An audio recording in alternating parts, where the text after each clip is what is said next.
Oh, I forgot to see if any of my mods are working. They just released out some updates, so I'm hoping they fixed some stuff. Nope, nope. The core, everything's broken. Everything's broken. Never mind. Okay, I'm into the recap. I need to reopen. Ooh, let me try one more. I just want to check one. Let's see if size mod is working. Nope, nothing works still. Fantastic. All right, I'll do the recap.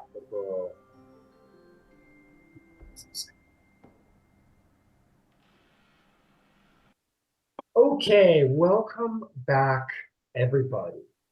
Um, war is on the horizon. It's closer than all of you know. Much has happened, and last session was no different. Um, let's see, what did you guys get up to?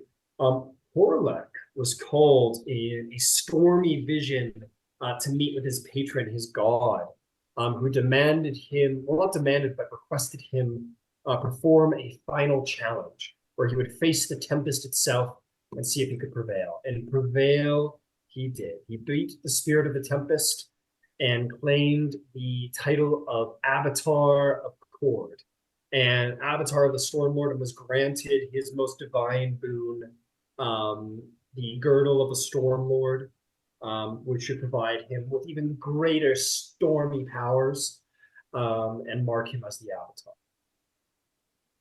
All of you are made in various different titles the members of Zybilna's council, her war council going forward. And Mithriel was brought before who were you brought before? You were brought before Baba Yaga, the mother of Igwal, Tasha, Zybilna, all of these identities all at once. She was fun, I think, not for the whole family, but fun in a sort of I'll melt your bones kind of way. And Zybilna retrieved the final pieces of her book and presented them to Mithriel, her Demonomicron of Igwal, saying that she would give Mithriel uh, her life's work, her greatest power, and let her become the mage that she always wanted to be, to see what she would do with power, and recommended to her consider kindness, as she had. She has gone down the path of wanton destruction and nobody fuck with me, and she's found kindness was what made her. But regardless of that, should be excited and interested to see what kind of arc wizard Mithriel would be. Other than that, you guys had a little bath day, sort of, and that's kind of where we ended off. I believe Mithriel also created her first demiplane, which was cool. My Wizard's First Demiplane. That is a book for sale. And yeah, so that's kind of where we're at now. I'm sure there's still much that needs to be done to prepare for the war, such as going to the various courts and imposing your divine heart, well, not divine, imposing your harmonies upon them to bring them into the war. Um, so, what would you like to do?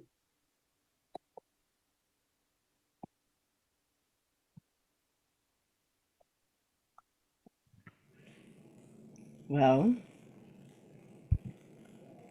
I think at this point in time, if I'm where it is right, like Trixie and Brock are off world somewhere. That's right. Brock and I will mention that I forgot about it. Brock and Trixie did go to Candlekeep to try and learn a little bit more knowledge.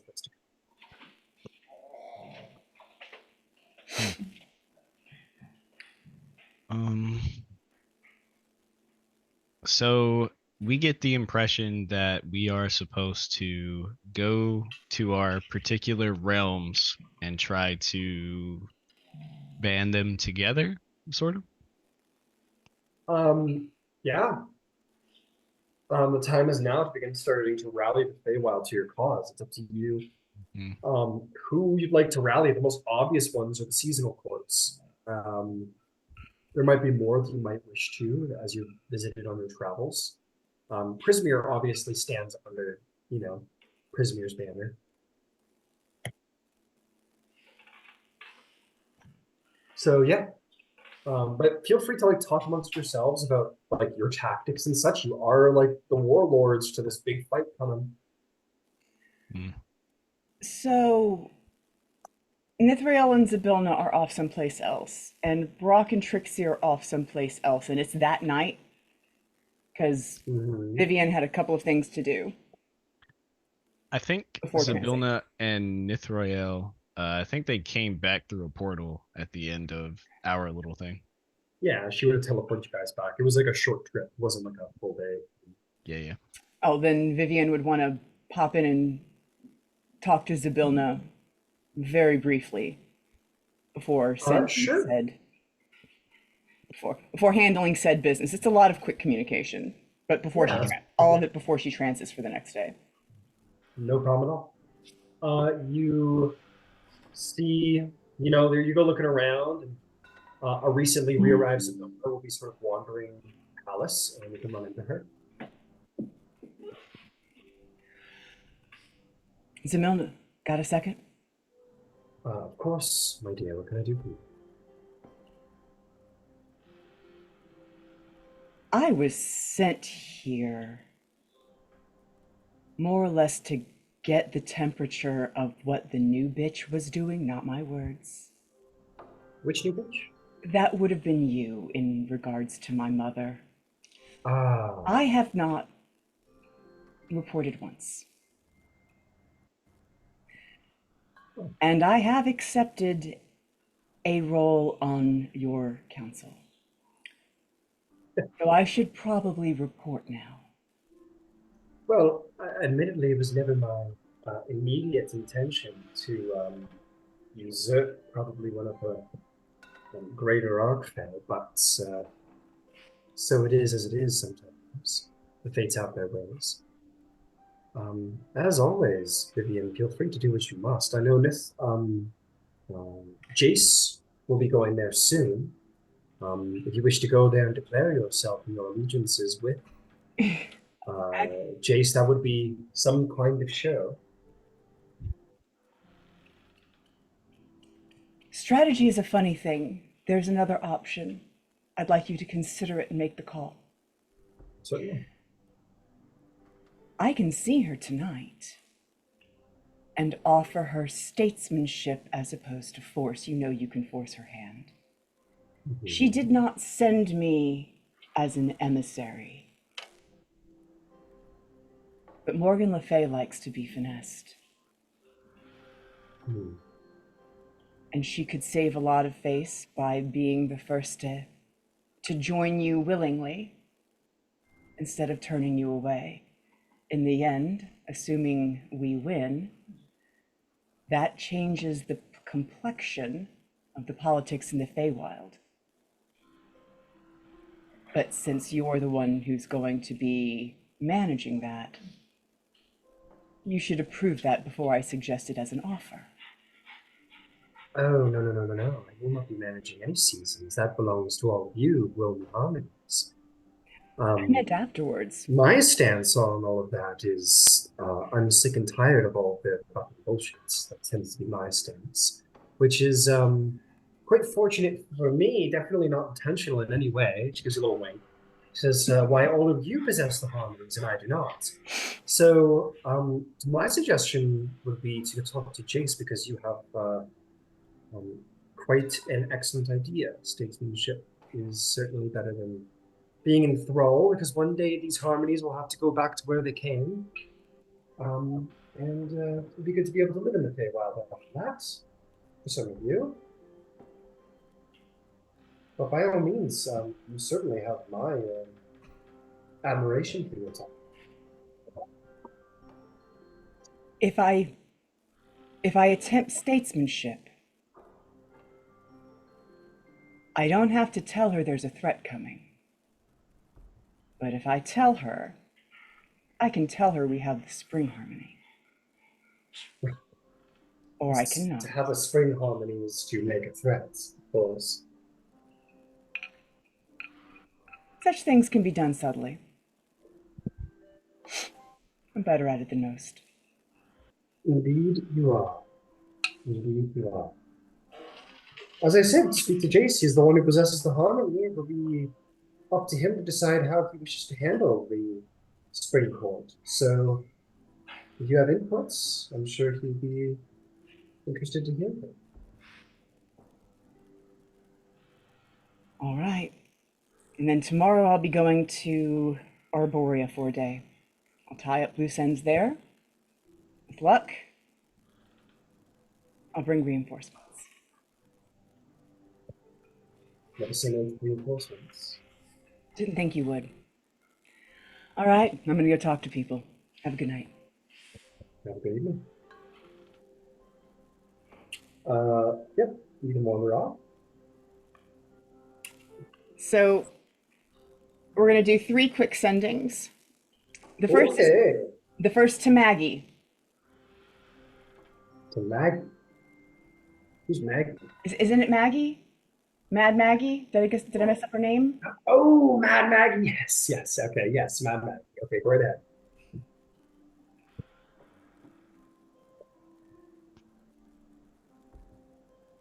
Defiler's gone.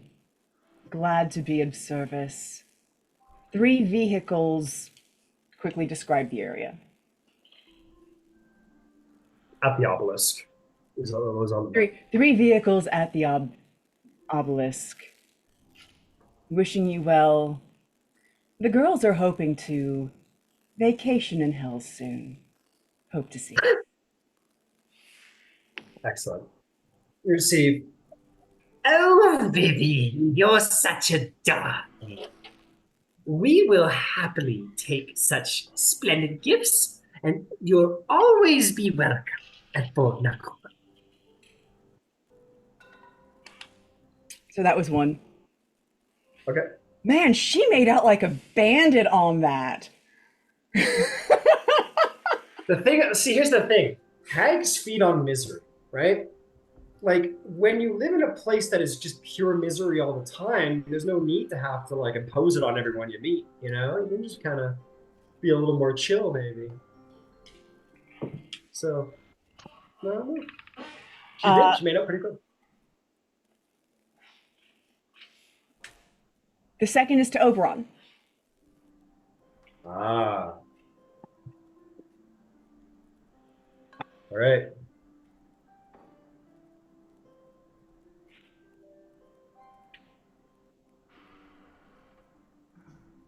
Where are you? What are you doing? I'm trying to build reinforcements. You need to talk to me. That's all.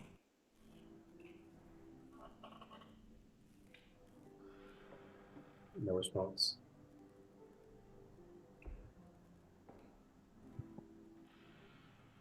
Okay. Okay. Mom.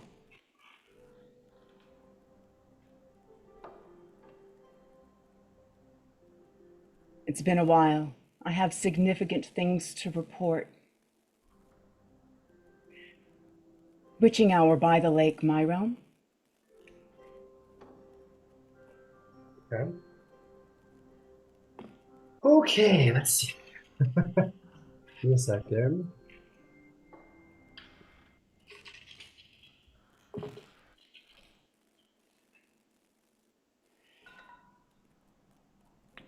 All right, let's see. So you hear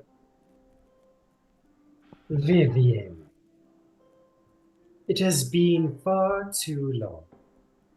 And I mean that in every sense. Very well, witching hour. I'll always be there.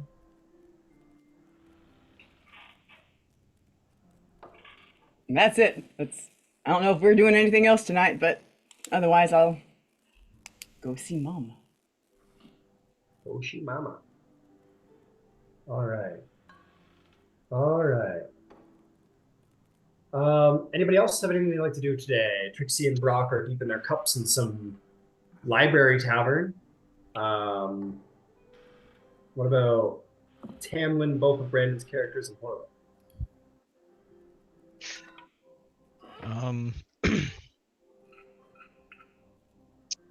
what is Jace's, I guess, his upcoming mission would be to go to the Spring Court. Yes. Yep, Jace possesses the harmony of spring and thus command of the spring realms. Okay. Cool.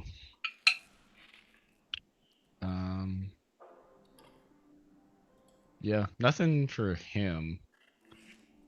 I'll let Horlick and Tamlin do theirs. All right. Well, for me, it's pretty simple. I just want to go bad. Fair enough. Love Already that, been a big dude. day. Yep. Tamlin, Yeah. I know you were stewing on vengeance. Right. Yeah. And I was doing on vengeance and my altered idea of what summer is. But other than that, nothing else tonight. Okay. All right. What Um, about what's Jace got? And then the thrills. That's yeah. What do you got? Okay. I think Jace is having a pretty standard domesticated husband at the dinner table with his wife. Yeah. Probably I was Probably- thinking we should get some new curtains for the bedroom. What do you think? he's like he's like got his top two buttons or I Yeah, guess yeah. latches or whatever of his leather armor undone. He's just Yeah. sitting back in the chair, kind of staring like straight ahead as Like through her almost. 'Cause we're yeah, just yeah. Tired. It's like Tired of his married life. mm-hmm. All the fire's gone. Yeah, yes, dear. Anything you require. Are you doing okay, Jace? You're working so hard lately. You spend so much you work so late all the time now. I know, darling. I do apologize for my absence from the home. It's just the tasks that have been laid before me are somehow more tiring than being out in the field. Well, it sounds like you won't have to do it much longer. Indeed. You know what will make you feel better? I know what will make you feel better. You know what we should do?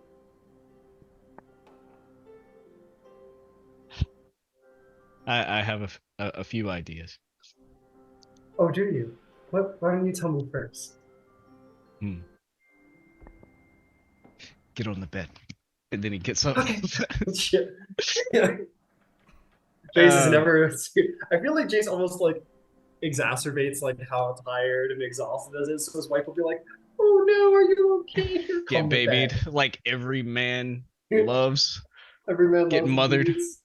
Getting Anyway. baby, getting mothered. Anyway, after that, I'm putting on my clothes I don't wear. She she goes. Yeah, she's like brushing her hair. There you go. Brushing her hair. She goes, I thought we could go to the spring court, and when you become the commanding, I don't know what that makes you, the king of spring. I thought once you become the king of spring, we could go hang out there for a little bit.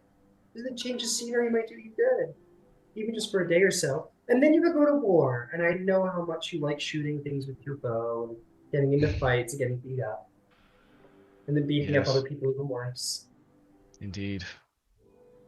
Shooting these blunt arrows at trainees is not it's not the same, you know? I know. Yes, I love that idea, darling. I'm not sure who will come with us, but I suppose it won't take too much persuasion on my behalf. That's Which right. is where you, my sweet, will come in amazingly. Oh, Jace, you're so nice.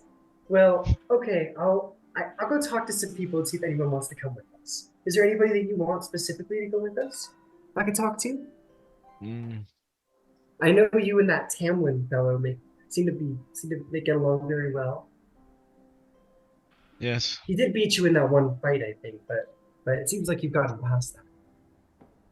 You heard about that, eh? I did hear about that. The servants talk about it a lot. Which servant?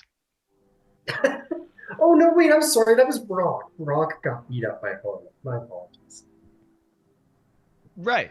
I Yes. just got them mixed up. Didn't you get beat up by that Dragonborn guy? I know that there's a story going around about you getting beat up by somebody, but I don't remember who. It's probably just gossip. Indeed. Indeed. But they tell so much more of your heroics and all of the impressive things you've done. I get it, dear. Thank you. Okay.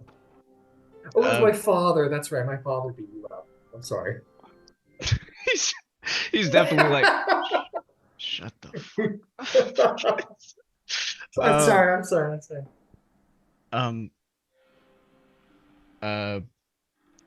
Yes, just ask around, dear. I'm sure someone could be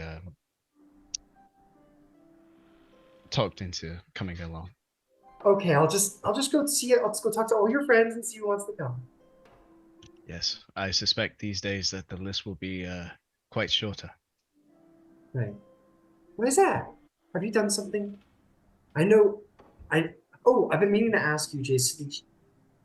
I've been noticing there's some tension between you and Trixie lately, and I just wanted to check and see if there's like me and her had a bit of a talk, and it went really, really well. But I just wanted to ask if there's something going on there. And he tries to think about like what led him down this like feeling. He's like, I mean, I don't necessarily have a problem with her, but I mean, it's weird. Every time I see her, I just get this sudden urge that she's plotting against me. Oh, that's not good. Right. You know, my mother has a ceremony she likes to perform when people need to start getting along better. Do you know it? Of course I do. Can I Everyone use knows it. can I use like I don't know, an arcana check or like an insight check or something? See what she's Maybe talking in about? nature. Yeah, like well, not necessarily the spell, but like why the fuck do I feel this way when I Oh, like think okay. about or Make me an see Arcana Trixie? or Insight check. Yeah, absolutely. Go for it. Mhm. Why do you hate Trixie? You can't figure it out. Okay. Hold on, had the wrong character sheet open.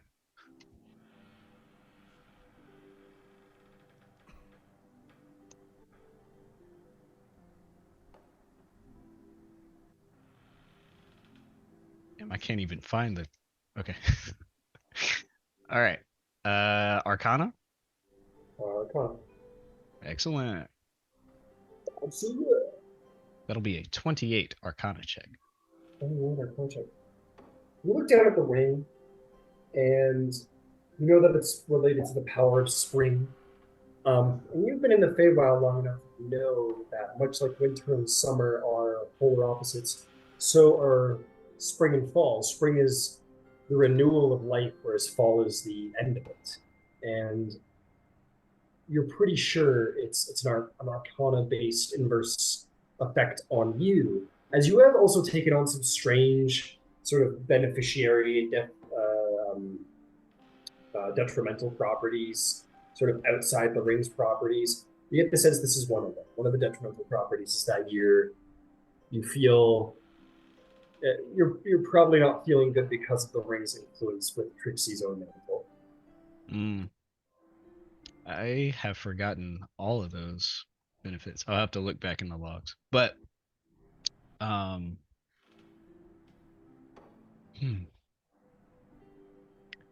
you know, dear, I think that this ceremony could be exactly what is needed to repair the bonds of our relationship. Okay, dear. And she'll give you like a kiss on the cheek, and she'll go frolicking off through the palace to go find people to hang out with you. And I think he'll like Um, fucking put his hands through his hair. Okay, God. And he like opens up a decanter and just starts looking for glasses. And he's just like, and he just takes it to the. Yeah, it just takes it. Okay, so we'll start with we're gonna see who she runs into first. La la la Um, la la la, la. la, la, la, la. Oh, perfect. Trixie, you're not here. We're not back yet. You're not. I'm You're not gonna- back. I don't know what I'm talking about. So that would be, if that's the case, that would be Tamlin. So as she walks out of Jace's bedroom, Tamlin, you're going to your own bedroom, and she goes, "Oh, hello, Tamlin. How are you?" Oh, hello. How are you? "Oh, I'm splendid. How are you liking your new sword? It's very fiery and very sharp looking." It is extremely fiery, and I'm liking it quite well. In fact, I'm very anxious to use it. Oh wow, that's incredible. Hey, I had a question for you, Yes. if you're into it.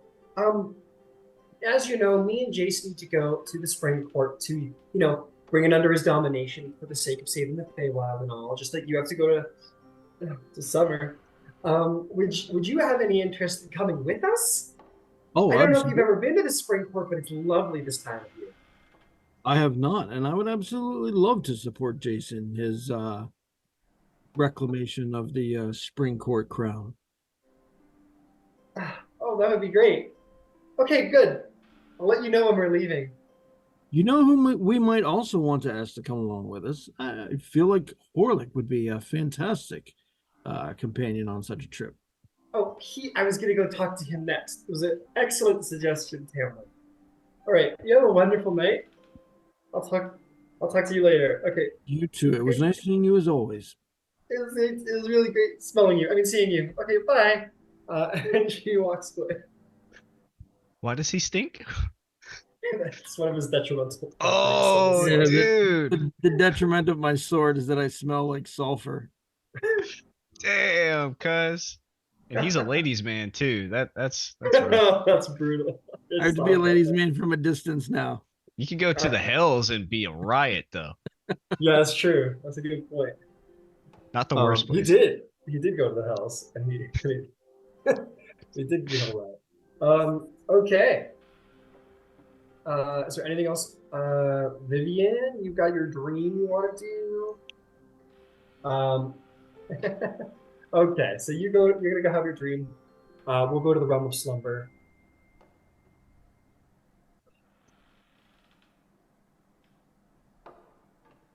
If I can find it. Where are Who comes and who will go? Ooh, I like that. That's great. Good job. Thank you. You did I do good. voices. Zybilna suggested that Vivian talk to Jace before, so she's going to talk to Jace before going to the visit with her mother. Okay. So this is funny because you're gonna run into Rhodos first. But I'm just gonna tell you what I was gonna do, which was gonna be hilarious. Was that at some point during your like dream communication, she's just gonna knock on your door, and would have just like kept knocking, and you're like, would have been great. It would have been great. Give me a call, but it's fine. Anyway, she's like walking through the tower. She finds you, Vivian. She goes, "Oh, Vivian, how are you?" Rhodos, I'm wonderful. How are you today? You look lovely as ever. "Oh, thank you." And she kind of like, does one of those. And she goes, "It's so nice of you to say. I was wondering, I know that you're probably so busy with all of your many tasks and duties being as wonderful as you are, but I was wondering if you had any interest in coming to the Spring Court with me and Jace when he decides to take dominion over the entire court." Rhodos, you know Yeah. you know that I'm the heir to the Spring Court, yes? Of course. Yeah, I'm I was aware of that. Of course. Oh, I'm okay, great. I just thought it'd be polite to check, I was actually just coming to ask Jace how he wanted to handle my being there as an ambassador. Like I just thought it was assumed I was going. So yeah, Oh, well, I'm going. this is wonderful. This is wonderful. Yeah, you can absolutely go talk to him if you wanted to. He's doing his pre-bedtime drinking, so you might be a little Oh, angry, that's but actually okay. He no. knows. Sounds like I'll be quick then. Also, you're coming to Arborea, right? Oh, So I would love to. right, okay. So look, here's the thing. Um, the war's gonna be over, right? Like at some point, it's all gonna be over. And Oh, hopefully. could we hang out when it's I would love that more than anything. You're one of Jace's oldest new friends, and I would love to get to know you better. that would be great. All right, let's go talk strategy. Have a great night. Okay, you too. Bye. I'm gonna go find Harlan. And she goes on into the palace. She's like, I'm gonna have fun. And she's all feeling herself. Everybody's saying yes to her. She got invited to Aboria. She's like, she's all Rhodos could be happy. the spring queen. She could be the spring queen. She's going to be the spring queen when Jace takes it. Like, oh my god, I'm the spring queen. I didn't even know that. She's gonna be so perfect at it. She's I know, gonna she's be gonna- like Miss Universe or something. Like, I would like to thank all the panda bears in the rainforest. Fuck. And most of all, my loving husband, who gets only a little angry before bed. And it's okay, I still love him. It doesn't have to be canon. I'm just I love Rhoda Uh, so much. I love her so much. all right, we'll go find Harlock in a second. Why don't we have the Vivian and Miss Royalty? Actually, Vivian and Jace. Vivian and Jace. That's what I said. My kidding. I think as you obviously Rhodos forgot to lock the door, and like as you kind of like knock on it, it like comes open, and Well, why would I lock the door? exactly. It's one of your friends. Exactly. And Jace is like, he's like throwing it back, like he's on like his Oh, he's probably throwing it back. yeah. Oh yeah, paladin of throwing it back. Oath of throwing it back. No, but he's on like his second decanter, and I think you kind of startle him as you walk in. He like he like spits it back into the decanter. He's like, Vivian, Spits it back into the decanter. yeah, yeah. A man of class. Uh-huh. Is he perfect? I was. Oh, did coming- Brodos come too? No, I just. Oh, okay, okay. I couldn't notice it.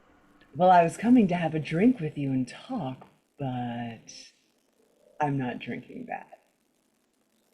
Is there anything else? I don't blame you. Hmm. Anything Yes, there is another. I think. I have to see He- my he- mother tonight. I would like to drink, please. Very well. He's like going through a whole bunch of empty decanters. He's like tossing them to the side. He's like moving them. Fucking. He's like, yes, here we go. I have no idea what it is. The mage hand brings you her glass. Interesting. Come on, guys. Vivian's always drinking. And he like tries to pour it in there as the fucking mage hand is fucking levitating and moving and floating and shit. He's like, can you He make it a just bit? thinks the mage hand is doing that, but really it's him just not being. Oh yeah. He's just drunk and he's like, Can you It's make like- it more stable? it's like, ooh, Vivian will come up and just like put her finger on his hand while the drink That's not moving For pours. some reason. That's an odd way to make your mage hand more stable. Anyway, there you are.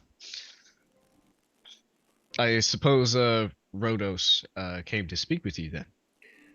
Not exactly. I was coming to see you, and I ran into her. Oh. Very well.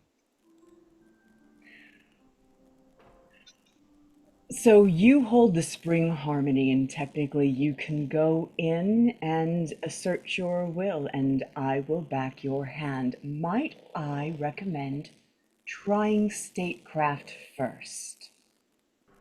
Because you can only try statecraft once.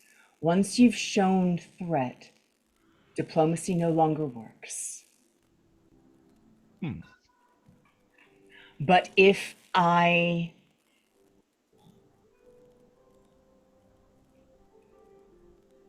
I'm able to manage by statecraft,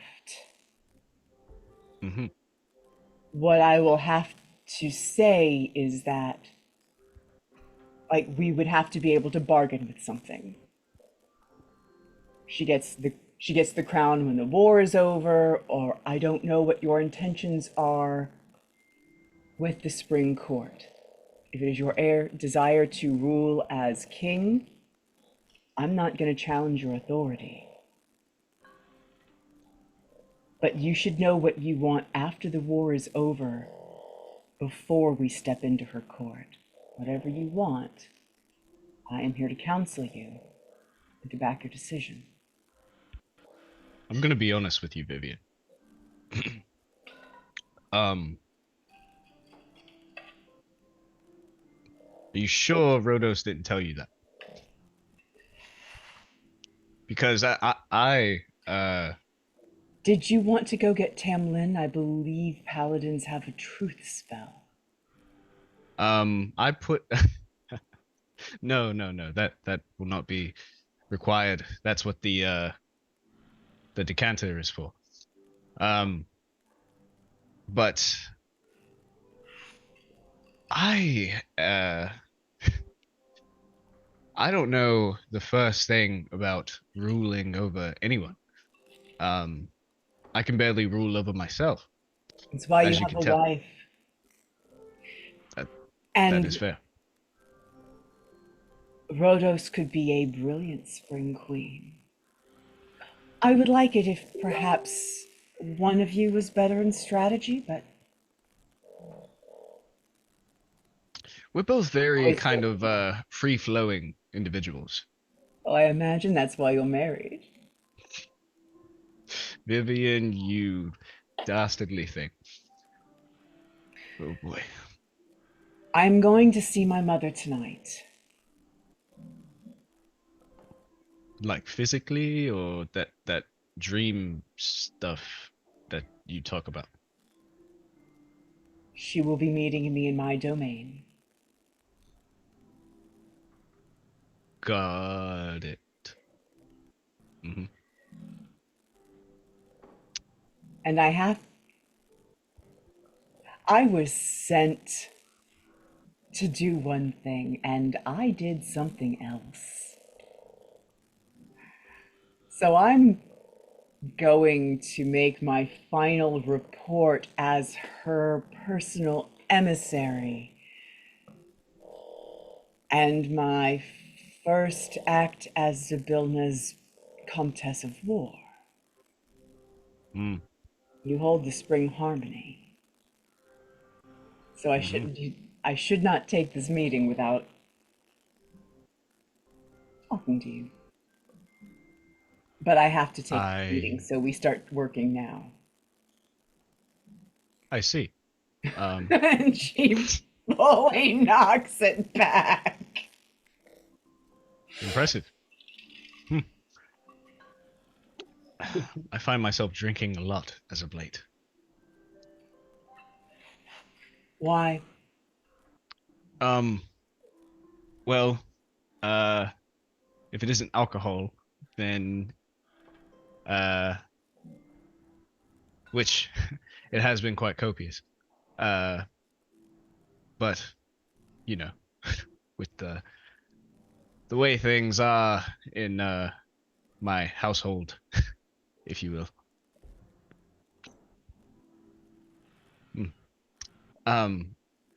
But So there's the weird thing with you and Trixie, and I assume that's like a magical sort of thing. But other than that, what do you mean by what's going on in your household? We have a war coming, but your household seems fine. Oh, yeah, yes, the household is I mean, were you referring to Poseidon's fit? He's between us, he's a little moody. oh, I fully agree. Um but more of and while Poseidon, I'm sure he will grow in to be a excellent father-in-law. Um, no, I don't believe that for a second. But I was referring to the uh the sex. Honestly, yes, it's been draining on my mortal form. Um,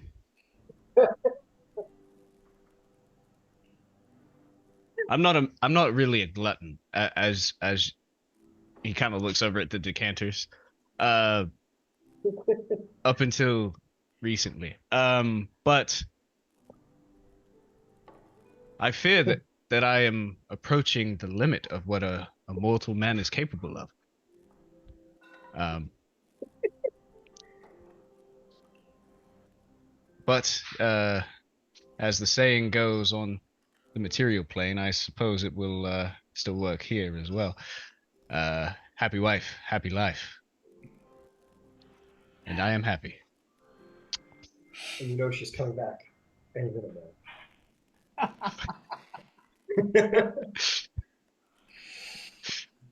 Hide the sheets. You need to talk to her. Like, enjoy your honeymoon, but we have a war coming, and we need your energy. And I know you've been really sensitive about us going off and leaving you. Well, We were what trying would to we were trying to give you time with your wife before we went to war because things happen in war. And I think you misunderstood. And uh I wish that that had been more clear to you. uh Enjoy your life. I have no recollection of my anger towards any of you. Uh, as a matter of fact, I've been on the road a long time. Mhm. It's Yeah. been enlightening, to say the least. Travels always are. So, what am I telling my mother, Jace?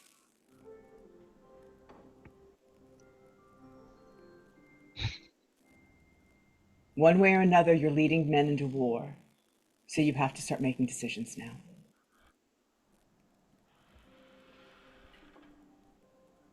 And he'll kind of swirl around his glass and look into it as the spiral appears, and he'll shrug and say,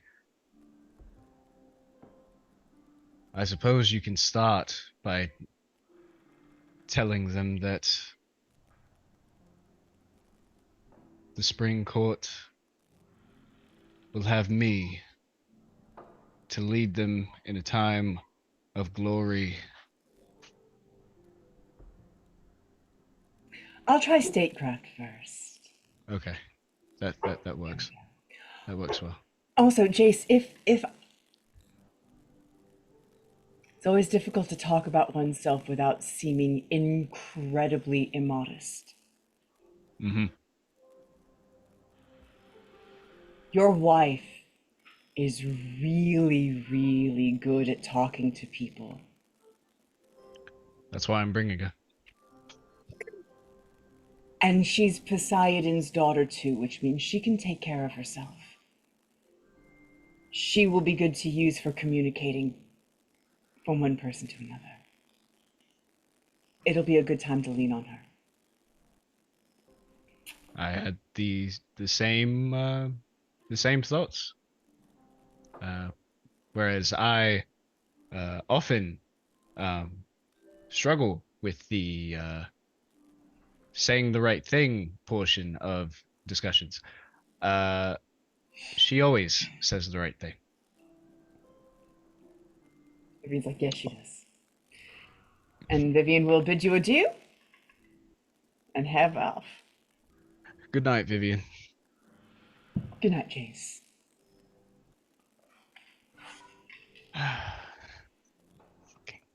He's like talking to himself now, like doing this shit. Lead the people. Oh, King Jace. All this shit. Fucking- he's like, did I really fucking say glory of all the spring? Fucking hell. Horlick, you hear a knock at your door. It's a very dainty though.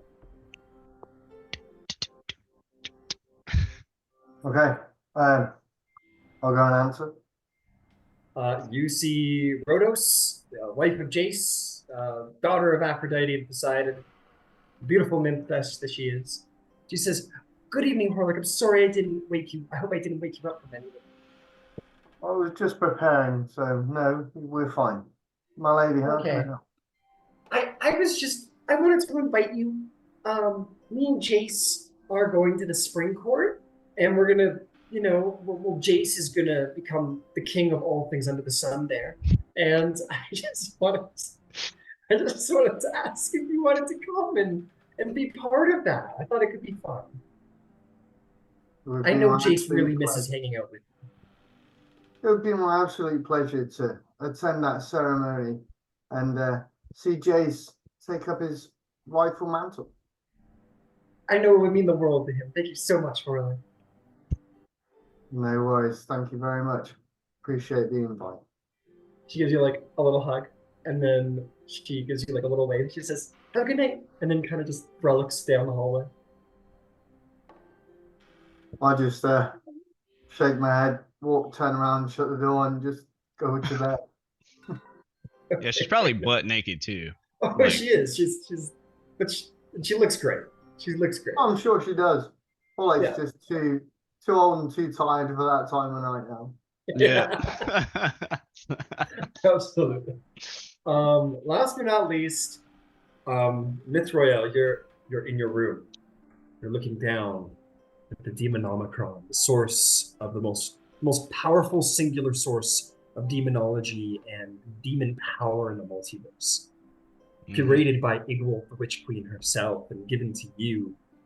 And you look down at this book of power, and you can't help but hear, Mithrael, I hope you're not asleep. And she kind of flinches, because she's still in her changeling form. Right. And she kind of like puts the book underneath her sheets, Okay. and then she'll You hide the Demonomicron artifact of like infinite demonic energy, and you're just like stuffing it under your bed. Say under the mattress. Yeah, you're hiding Demonomicron under your bed. Sweet dreams. And she'll quickly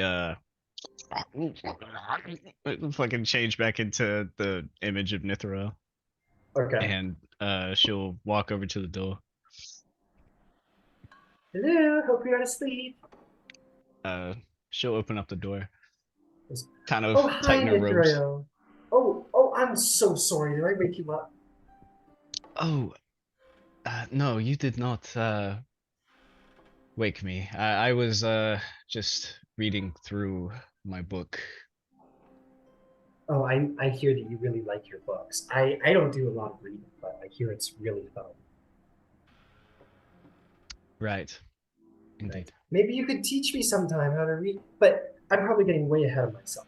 I know we haven't had a long chance to talk, and I know you and Jace don't know each other very well, but I know it would mean the world to him if you would be willing to come with us when he goes to claim conquest over the Spring Court for the duration of the war. I know that he'd really like to have you there.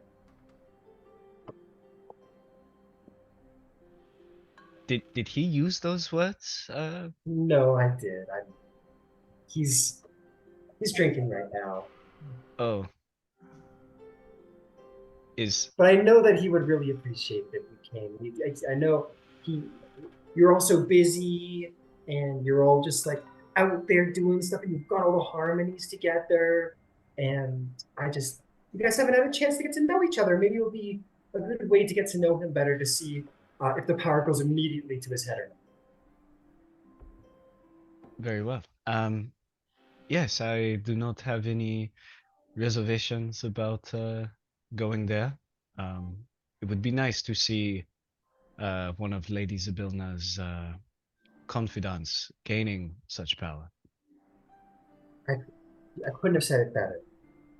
Okay, that's something I wanted to say. I just hope you have a good night, and sorry for waking you up. No problem. Okay, bye.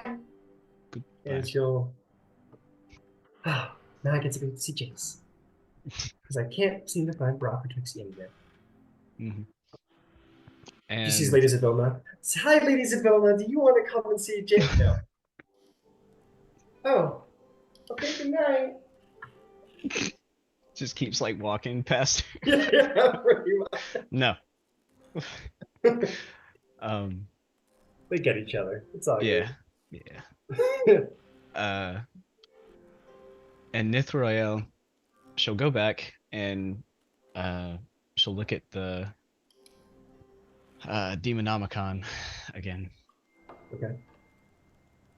And she'll revert back to her changeling form because it seems like who she actually is needs to be like present with learning the knowledge of this, holding this artifact. And yeah, she will read through it. You open it up. You see that the first couple pages are empty. Completely empty, actually. And despite the fact that this is a very new, like a freshly created, you know how she's been here or there trying to collect all the pages of her book. It does look in different places that pages have been ripped and torn, and it looks like a rather rough creation. But nonetheless, the first 10 pages of the book are blank. Are you attuned to it? I have not attuned to it yet. Okay, so you would open the book and you would, if that's the case, then I don't think you can open it, my friend. Okay. You try and open this blasphemous book of lore, and the clasp is locked tight. And she will, spend that time in her bed trying to attune to it. All right, you attune to it. The clasp flies open. The pages fold. 10 pages just go by completely blank. You see all kinds of things in there. You see spells, spells to be cast. You feel latent, powerful magics in here beyond what you need. Certainly lengths and lengths and lengths of demonology, lore about all the manner of different demons, how to capture them, how to summon them, bind them to your will. There are expansive treaties documenting the abyss's infinite layers and inhabitances. It is truly a blasphemous tome of demon knowledge, and any lawful good, anyone who cares about the good of the world who found this would seal it away for all time if they had any good sense. But you know that between these pages lies potentially infinite abyssal power. You see there are texts that have been attempted to be censored through just straight up claw marks or rips or burns. But regardless, they seem to almost knit themselves together as you find those pages and you're able to read them. And they have everything from the true names of demons, to references of the abyssal lore,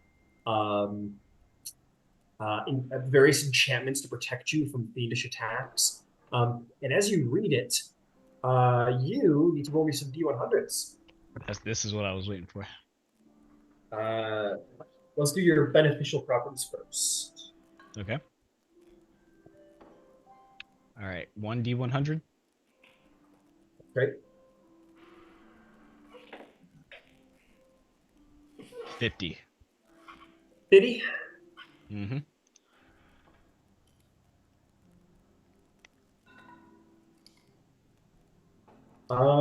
Let's see. You gain resistance to one type of damage of my choosing. I'm gonna say that you are now resistant to necrotic damage. Is that a So- main damage type of fiends? Well, there really isn't one. There's Yeah. a lot of, they're very varied on what they're capable of, and I know demons aren't like devils are like fire. Like devils all have fire immunity. I think demons get poison immunity, but to keep in mind, this book doesn't turn you into a demon. You know what I mean? Yeah. Okay. We could say radiant resistance. I'll let you pick. Because it is an evil book of lore, so maybe it protects you against the power of angels.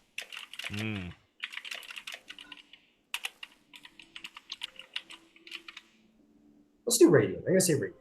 Okay. I like that. You're gonna have radiant resistance. Cool. Roll me another one. You got it.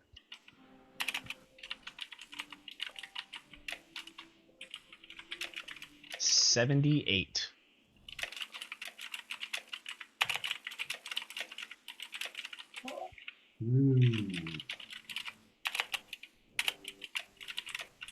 Very interesting.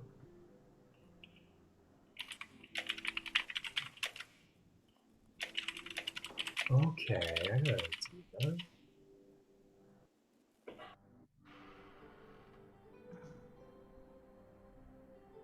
You are going to gain access to a second level spell, which you can cast every day, and you recharge on a 6. And it so basically you cast, so let's say it's magic missile. You cast magic missile, and then you roll a d6. If you roll a 6, you get to cast it again today. If you roll anything beneath that, you can't cast it until the next dawn. So I'm going to choose a fitting spell for you to have obtained.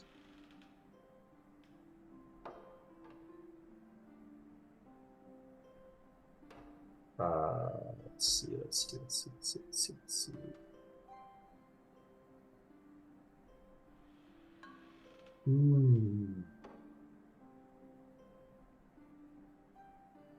Let's do Flock of Familiars.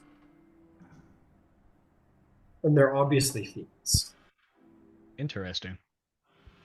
Basically, it lets you you have to do find familiars so you get a bunch of them.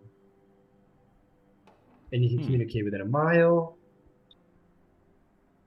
Spies. Big spies. So you get Flock of Familiars.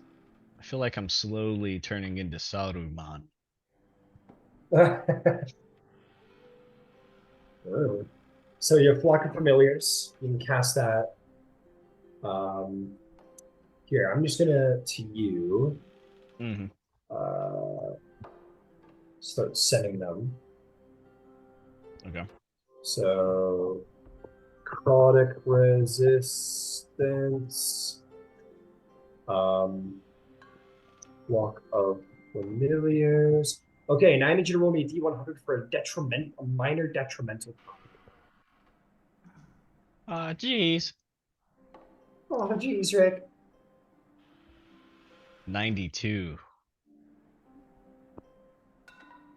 Give me a second.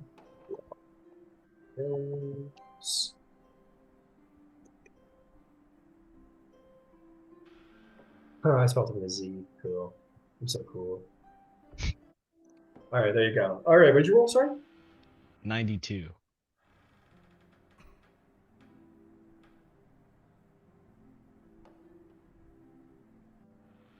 Very interesting. While attuned to the artifact, you must eat and drink 6 times the normal amount. That's gonna be so weird for her, perfect figure. Well, to maintain that perfect figure, you're gonna have to eat 6 times. This is like 90s beauty This standard. isn't a detrimental property. This is a Yeah. beneficial property. This man. is Are you like kidding me? this is like the anorexic chic 90s trend dream, you know? Yeah. So apparently, being attuned to this artifact takes such a toll on like the energy and fatigue of your body that you need to continue to supply it. Lastly, we need a major detrimental property. So roll me a D100.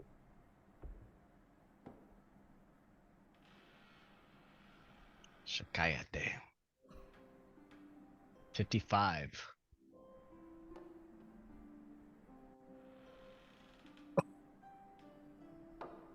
Cool. That's actually very fitting. No, I'll be honest, it's very fitting.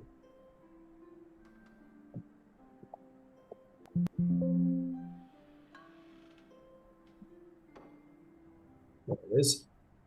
I need you Oh shit. to roll me. Uh, oh, this is long term. Ooh, I need you to roll me a D100 one more time. Fucking hell.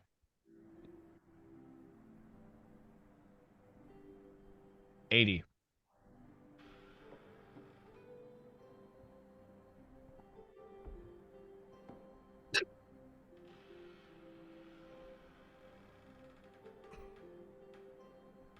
Oh man.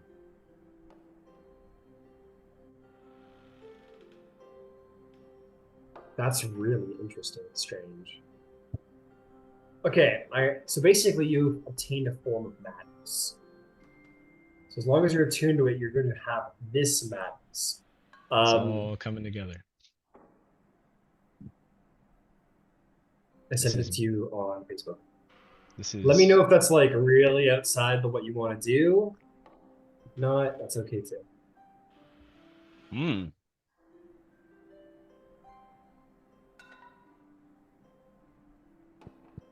So I'll tell you what, you can either pick that one or you can let me pick one that I think is fitting given what you're like, what would be thematically fitting.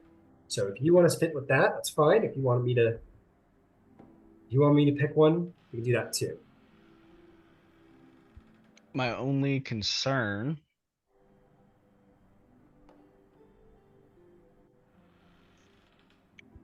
How would I cooperate? That's a good point. So I leave it to you.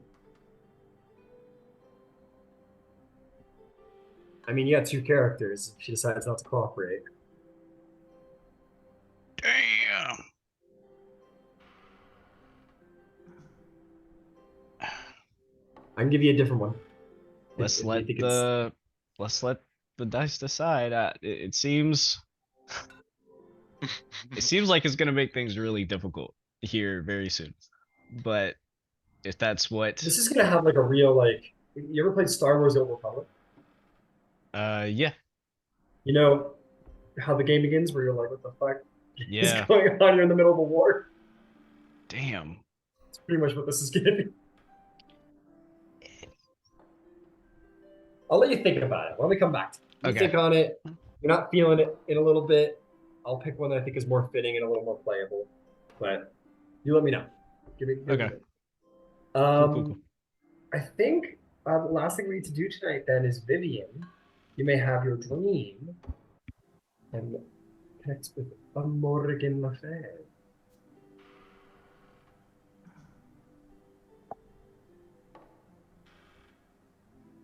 All right, Vivian. You go to the realm of slumber. You traipse through all the dreams. This place is but a small portion of your father's domain. It has been given to you. And through it, you're able to access the dreams of many. And from this high pedestal, you find the dreams, the big and large and powerful misty dreams of Morgan Le Fay.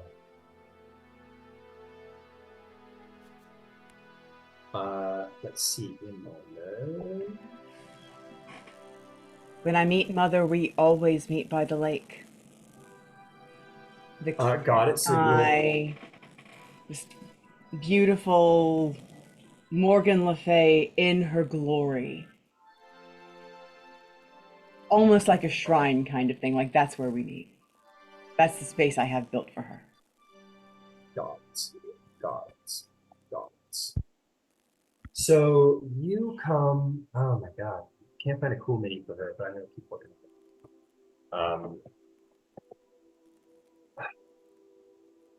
Actually, that's kind of fitting. So I'm gonna leave the realm of slumber, but regardless, you'll come to this lake, enter into her dream, in fact, and find this quite fittingly silhouetted figure. Though she is the Lady of Spring, she is a very dark individual, not unlike Wolf herself. You see endowed with raven black hair, wearing robes of blacks and purples, fine velvets, and looking in her usual queenly stature is Morgan Le Fay, the Lady of Swans and Queen of the Spring Court of the Feywild. A rather dark individual, but nonetheless seems to rule over one of its least dark places. You approach. And in turn, I'll drop the glamours that I usually keep, and you can kind of see the wings that trail behind me that are made of nightmare and void. Certainly. You will approach, and she will turn to you and say, "Welcome, dog. It has been far too long." Yes. So a lot has happened, and I will hand her this scroll with. By the way, she has calligraphy as one of her things, so she'll just hand her the scroll of Spring's Harmony. So just hand it to her. You've never known your mother to be sort of caught by surprise or off by anything, but in this instance, she definitely is. Her eyes sort of widen in shock. And then, like, it all happens in like a split second. You see a number of emotions fly by. You see surprise, rage. Well, maybe an insight check. I'm giving you a lot for no roll. Oh, it's okay. You can feel good about it. It was a 19 on the dice. Let me look at my character. I think she's got a +7 on this one. +8, actually. Let's see. So yeah, like 27, you're good. Yeah. So you see a lot flash past your eyes in a second. You see surprise, anger, fear, and then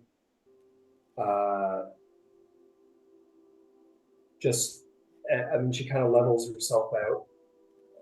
She may be an arc fae, and they're capable of immense emotion, but in your domain, they're not quite as impressively scary.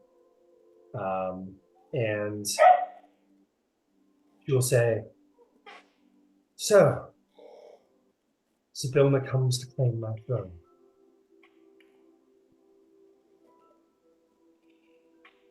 This was spoken into existence immediately before I was sent.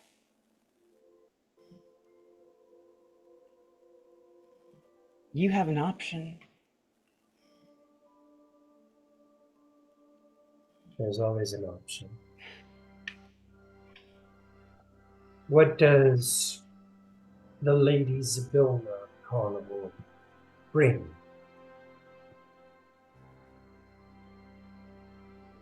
Oddly enough, all she wants is cooperation for keeping the Iron Fae out. That's it. Where's Oberon? Where is Oberon? Last I heard, he had rallied his court to go fight the Iron Fae. I see. Have you looked in on him at all? Because I couldn't get word to him today, and he always answers. I've peered here and there. And what have you seen? I have seen what one would expect: war and desolation. The All fall right. of the trees, and he goes to defend the land as has claimed it. So then it makes sense. Instead of risking being taken, you don't have to. You sent me to her. You sent me to her in the moment this was spoken. You alone, among all the courts, had the opportunity and the standing to say that you knew that the Feywild needed defending. You don't have to be brought to heel. Your son is already fighting. Jace has no idea. He does not really want to be king. Who is Jace? He is the This ranger of the Outlands? consort of Rhodos. You are the only one who can save face here.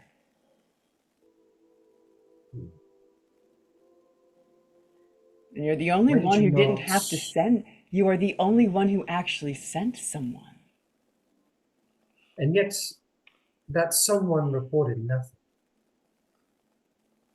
And That's now has come to me with blackmail. not I see. blackmail. Indeed, with blackmail. You come with the keys to my courts.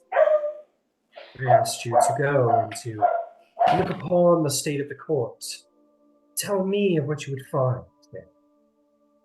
And you report back now that the sand has drawn too far down the alleys.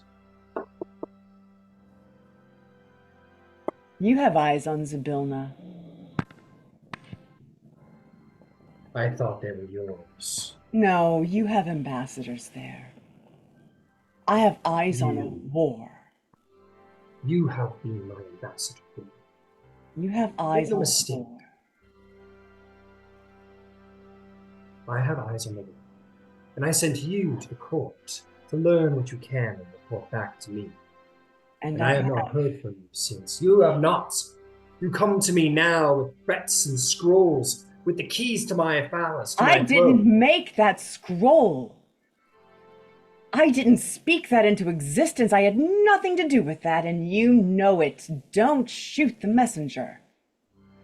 You message nothing until this very moment. You are to be my ambassador, to be my eyes and ears in the court of Zybilna. Now you come to me clearly with your own alliance forged. Well played, daughter. Well played indeed. This isn't chess. It's all chess. This is the Feywild. These are the course. This is the grandest game of chess ever played in politics. Does it matter if it doesn't exist anymore? No. I suppose it does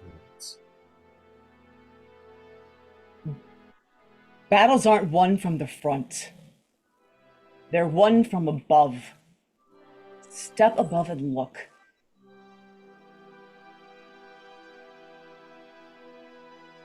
You can have your court when it's all done. You should have your court when it's all done. You want to play chess, but step above and look.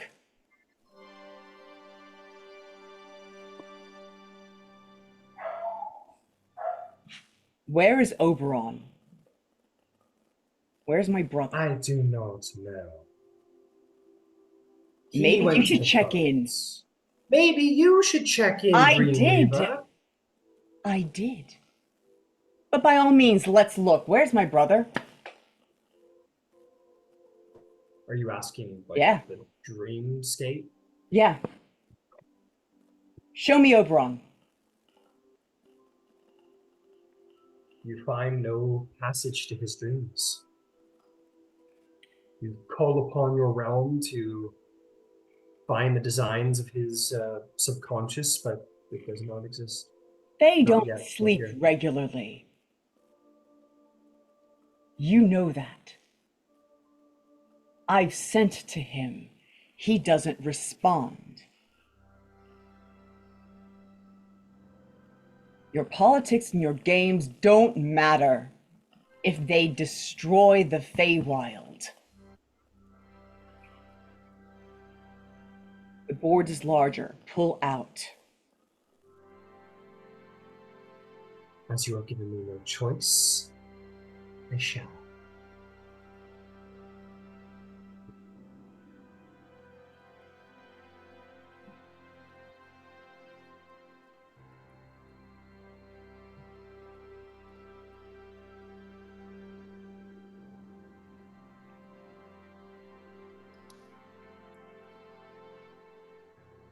Is there anything else, courtier prisoner?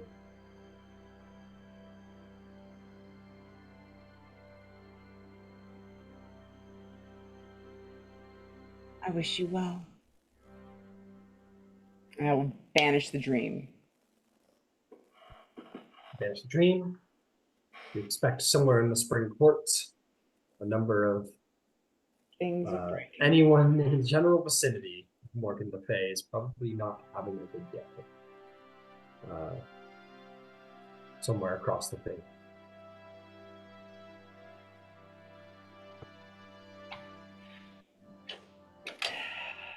Yep.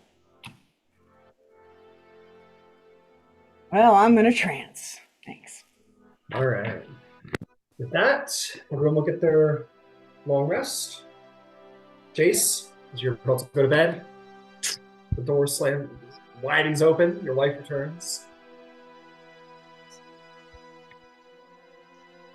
Dear, is that you? I can't do it right now. That's too much. I was gonna do like a predator growl sound. But anyway, yeah, she goes, yes, it's me, Jace, my love. Are you ready for bed? Way ahead of you, darling. That's my king. And she'll go to your bed. You're gonna be so powerful, it's so hot. And she like gets in a bed with you. You're already so powerful, but like politically. It would be a dream, wouldn't it, dear? Oh, and the dream's gonna come true tomorrow. I'm so attracted to you. As I am to you, my love. I thought he was gonna say as I am to I myself. I don't think you are. Let me He's show you talking to how one of to- those hand Yeah. mirrors. In the dark. He's, Ah, you too. fucking hell.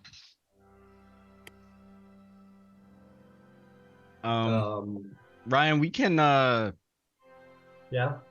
keep that Nithroil thing the way it was. Okay, got it. Mm-hmm.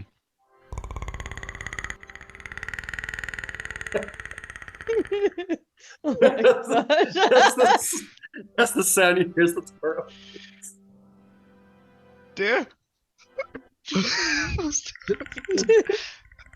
That's where this is predatory sound. You see those like the 3 red dots? Jace is there under the covers, and he's like, she's here to hunt.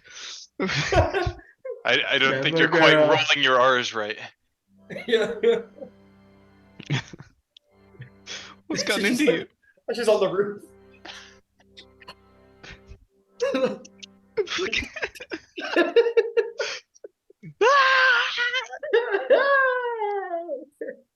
Oh, that's quite good.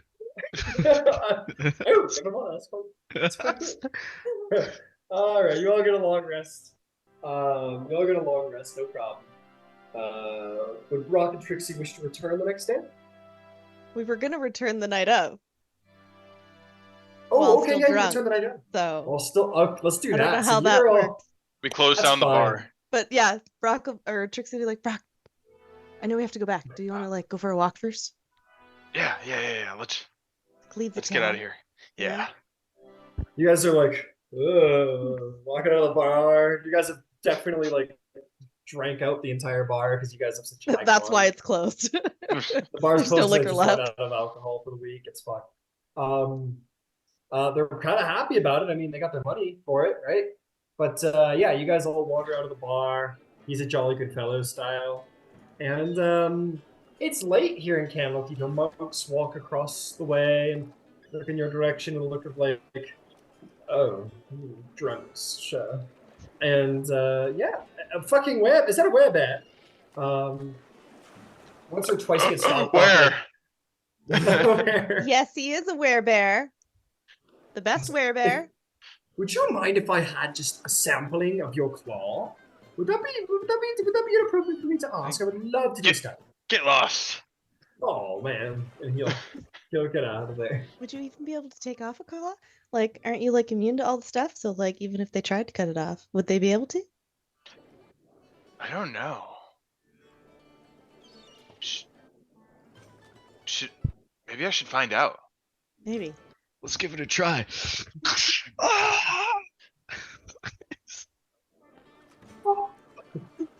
Actually, that's a good idea. I don't want them to do it though. Okay. You want to try and cut my claw off? Yeah. Alright. I turned the ever shifter into like some type of saw thing. Oh God. like a buzzsaw. Not quite, but You It's see a a gentleman- novelty pair of nail clippers. yeah. You see a gentleman approach you too at that point. He's wearing a blue doublet. He's got like a floppy blue hat, a beautiful beard, well-groomed black mustache. Oh. And he goes, "Hello, excuse me, if you don't mind me interrupting your conversation for a moment. I noticed that you're a werebear, and you, my dear, have the most interesting magical item I have ever laid my eyes upon. If you'd be can't so have very it. kind, what was that? You can't have it. I don't want it. I assure you, I do not want it. If you'd allow me to buy you a drink, I would love to hear about where you obtained such a fine magical item, and certainly an even more interesting cursed form. We have to go, and we already ate dinner, Oh, and it's very late. well, if there's anything I could do to persuade you, please let me know. So if there's anything that you need, you're in Candlekeep for a reason, I am sure. Are we? We were, but it didn't pan out, so now we're leaving. Oh, well, maybe I can help you. I'm really well regarded in these areas. Allow me to introduce myself. I am Volathump Gadon. I am the author of many such books who have found their way onto shelves here in this very place of learning. Perhaps I might be able to help you find something that you could not find.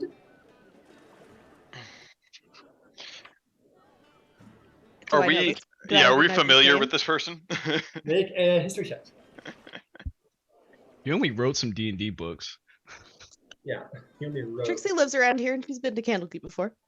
Yeah. 22. Natural 20. Hey, you guys know, better known as Volo, he is a bombastic world traveler and famous author of Volo's Guide to Monsters. In addition to setting up audiences with various other books, stories of great adventures. You've heard him tell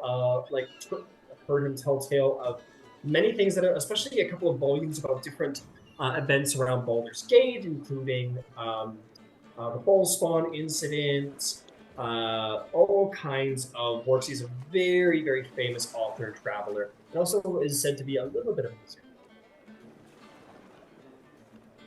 Do you live here at Candlekeep? Goes, no, I do not have a home. I'm a man of the world. I have traveled here and there and all over. Trying to find new things, make friends with different creatures, put them in my books. Okay. Well, we're kind of in a hurry. We have like a war to get back to A in war? the Feywild. There's a war in the Feywild? There's about to be. My Yeah. God, I see. If So- I might not be so rude, I would to make a presumption. You two seem to have the wildness of Fey about you. Is it possible that you reside there a little more often than the regular traveling? What gave it away? The fact that you said that you were going to the Feywild, and that you're a werebear, you're dressed so much in green, and with a beautiful cloak behind you. Yes. Well, We don't have time to tell you stories now, but we can come back when the war is over and tell you all the things. You would do. And then we'll Oh, have no, the no. story about the war too. I would love to hear the story about the war. Excellent. I want both of you to make me charisma checks at advantage. Advantage. Because you're drunk. And you know when people are drunk, they're a little. You guys are how drunk? Before we roll, how drunk would you say you two are? Are you guys like at like peak charisma drunk, or are you like sloppy drunk, like getting a little too into your cups? What do you think? I think because it was the two of us, we were able to drink far more than we usually do. So yeah, I think we're pretty sloppy drunk. We're right on the precipice. Yeah. All right, so Trixie's a little sloppy drunk. Brock, you're right on the precipice. So Brock, I'll give you advantage. Trixie, I'll give you disadvantage. Because you're like slurring your words and shit, and you're like, "Hey, go to the Feywild, come back." And Brock, you're super gregarious. Right in the pocket. Right, that's right. Right in the wave. 11. 11. Not too bad for Trixie. This is base charisma. Base charisma. All right, 16. 16. He will say, he'll sort of talk directly at you, Brock, as you seem to be more sober of the two and certainly more gregarious. He'll say, I hope it is not too much to ask, but I find first-hand accounts are far better than second or third. What say you to me coming with you and learning of this miraculous tale that you have to tell? First, What do you think? Think we can take him back? Sure. Okay. You're coming with us, and I'll like palm his face. Are you ready to go now? No, I just need to go grab my belongings. I'll be but a moment. We'll meet you outside the gates of town. Okay, I'll see you out there. I'll be but 2 shakes the lamb's tail. And he'll go running off. And we'll head out. Okay, so Yeah, about you guys cutting are- my claw. Right. Let's try that. And I'll try to like thaw off part of his claw. It's a magical saw, so it'll work just fine. And you without too much issue. Hey, this kind of hurts. Oh wait, no, you I don't take off feel some of anything. Brock's It's Yeah. it's a nail. I'll tell you what, Trixie, make me a disadvantage sleight of hand check to see how dexterously you cut his nail. She's like, shh. 7. Yeah. 7. Brock, you take 1 slashing damage as she gets a little too close to like the pink of the nail or of the claw. She cuts you like almost right down to the nub. It hurt, and you're bleeding a little bit. You made me bleed my own blood. Oh, sorry. Cool. Okay, that's a good thing. Okay, let's walk. Okay. And we get to the gates, and I'm just like, if we were walking like 5 days that way, we'd get to my house. Wait, no, that way, that way. No, I had it right the first time. It is that way.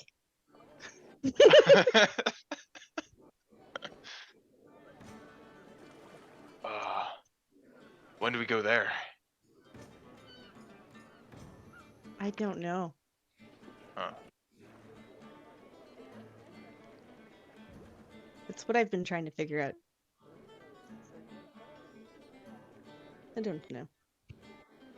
At this point, Volothamp comes running. He goes, there I am. Oh, good, you didn't leave without me. I've got everything I need for the voyage. Very excited. Okay. Everybody, hold hands. All right. To the Feywild. Haven't been in some time. And I palm his face again. And you guys whisk yourselves away.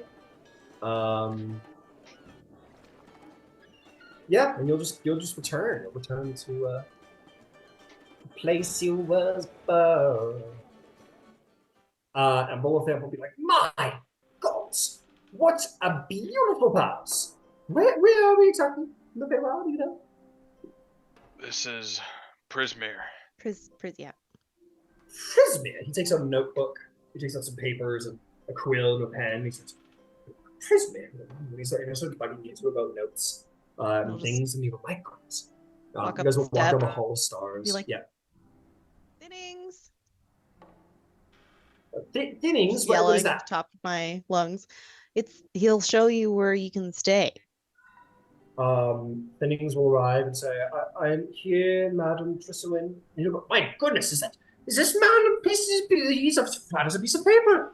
No, who might we have here, Lady Tressowin? Bolo. He's gonna write about what's going on here. He's gonna write a story. Oh, well, if you insist, madam, you are, after all, master of all things that grow. It is my obligation to do as you will. Very well, Mr. Volo. Right this way. And he'll slip through the door to Dean. He goes, that's incredible. And he'll go. He goes, so by all means, sir, what kind of creature are you? Do you know what you're... And he'll begin to start, like, bothering Thinnings. And you guys will be free of Volo's presence. Sibilla will just get tired of him and kill him. Probably. If he sticks his nose somewhere where it doesn't belong. Which seems likely. This will be fun. Is anybody I else wish we could do awake? this.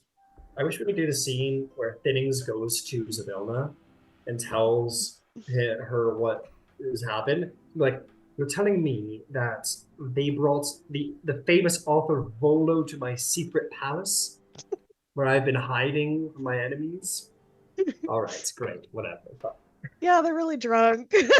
That's very good. He doesn't know, like, the direction. He just sort of appeared here. It's true. It's fair. He doesn't know that Zavilna is which one cares. And has no way of getting home. Nope, but he's a traveler. He's a man of the world. Could make him forget before we send him back. He'll probably spend like at least a month wandering around the house, like excitedly looking at everything before he actually it's like, okay, now what else is going on? War? Something about a war? Trixie will Alright. just wander through the halls for a bit, see if anybody else is awake. I assume not. You're running into some goblins who are talking about how like guns are really cool, and you'll walk by them. Fairies are like cooking up a big like cake. You see they're like putting the icing on the top of the cake that's like Happy War Day on it, and then they like put it in the fridge. I for just later. run my finger through the icing as I walk by. They're like, oh, no, we gotta start from and they like go back to icing it. You see like her court is well and alive with another new regent of the Bullywug court, or at least a diplomat sent by a new regent who regards you. Bows are very croaky low. A number of fairies, Corrid, all sort of dressed for battle, getting ready for war and such. But yeah, eventually you can just find your way back to the room. You would hear the sounds of marital bliss coming from at least one room, and you'll kind of, ooh, as you know, that's Jace. Not right now. She's drunk. She doesn't care. Yeah, you don't give a shit. You walk by that, eventually you find your way to bed. What about you there, Brock? Or you just go to bed? Yeah, I'm probably pretty wiped out at this point. Yeah. I'm gonna. You cuddle with the bear rug in front of the fireplace. Yeah, I'll pass out there. I love you, Alright. man. I love And you. it goes like, it like hugs you and like holds you to sleep. As it is an animated rug, after all. Yeah, you guys can all go to your delightful slumbers. Yes, you can. And then, as I'd already said, the long rest is had. You all wake up, Rock and Trixie. A little hungover. You guys haven't drunk this heavy pretty much the whole campaign, so a little hungover. All right, you all wake up the next morning. Rock, you wake up to like Rhodos like on the floor beside you, awake. Ah, Kinda like- Oh, sorry, did I wake? She's like, bro. She's like waking up like that, real like soft. She has like itches behind the ear. Sorry. Hi. Hi. How are you doing? You look a little sore. I'm great. Fingers bleeding. How'd that happen? I know you're a werebear. It's really hard to do that. Huh. Did you get attacked? I don't know. You must have been by someone magical too.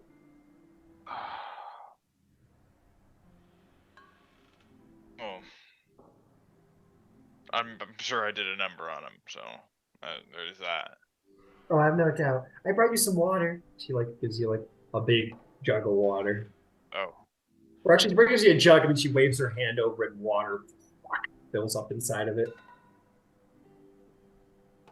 This is water, right? Uh-huh. Okay. Fresh water. It's water as far as you can tell. Okay. All right, I'll drink it. Drink it. And it's very refreshing. It's like a little cool. It's like the right amount of cool. It's nice. Just so wanted to talk to you about something. You had no obligation, but Jace was about to name himself the Conqueror of All Spring.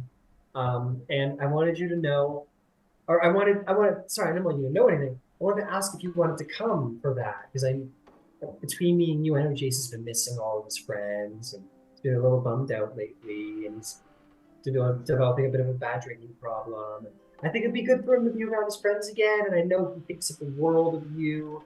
Would you like to come? Yeah, I suppose. Yeah, Oh. yeah. Sign me up. I'll go. Thanks, Brock. That means a lot to me and to him. I'm sure it does. Okay. I'll let you go back to sleeping in. Thank you. She'll wave her hand over the thing again and it'll refill. And she'll just kind of give you another little pat on the furry head, and then she'll smile and walk off.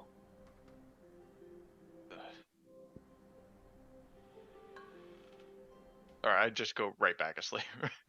Just sleep off this hangover. Trixie, when do you wake, do you think? Latest? No. No?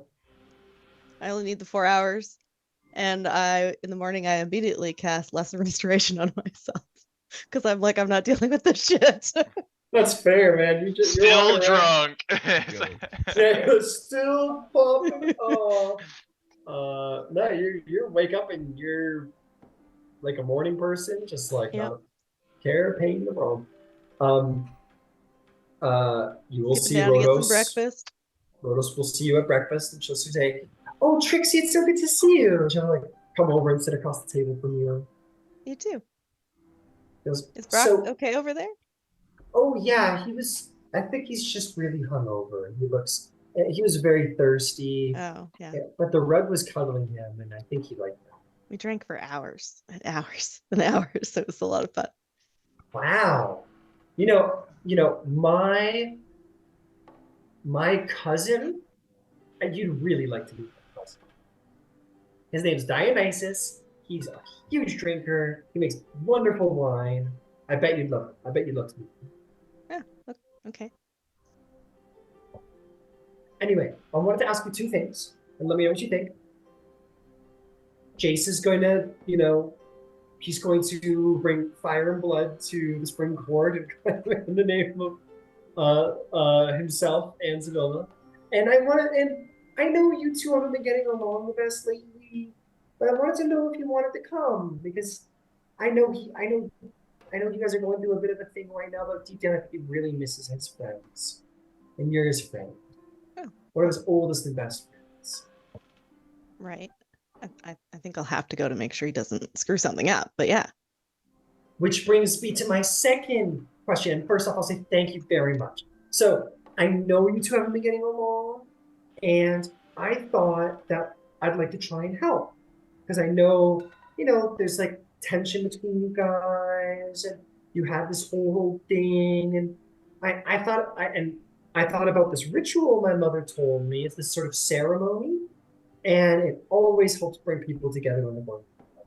I was wondering if you would like to take part, and maybe it might help you and Jace sort of come to terms a bit with each other. Okay. Yeah, really? Yeah. Okay. Okay. Amazing. I'll set up everything. Don't worry about a thing. I'll let you know when it's ready. Very excited. It'll be so much fun. Okay.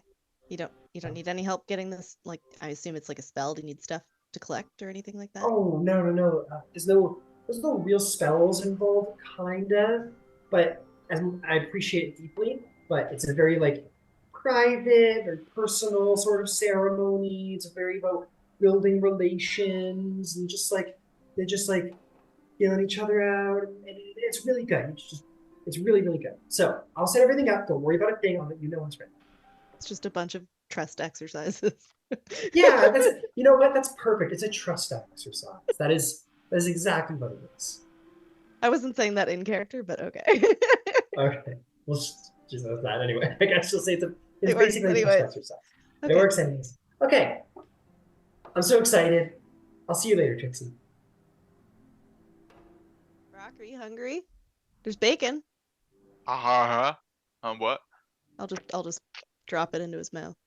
Oh. He chokes and dies. Would you like to feel better, or are you? That's the end of Brock Meadowbrook, Slayer of Giants, sort of like the fucking god Taken of out by frost. bacon. Taken out by pocket bacon. It gets us all. Do you want to just suffer for the rest of the day, or do you want me to? You to what? Sorry, broke up a little bit. Do you want to feel like this all day, or do you want me to just? That's the second time. Are you hearing that? Are you swearing? Because it's freaking you out. It's like glitching out. Say it one more time. Give us one more time. Take 3.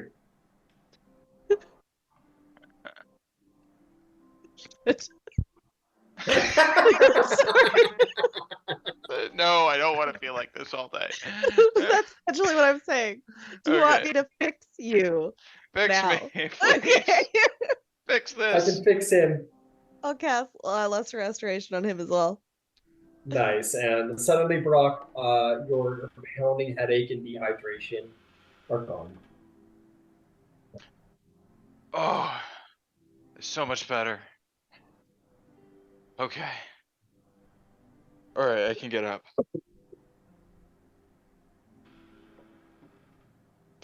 So what's the plan for today? I think Vivian still needs to go visit her family or something.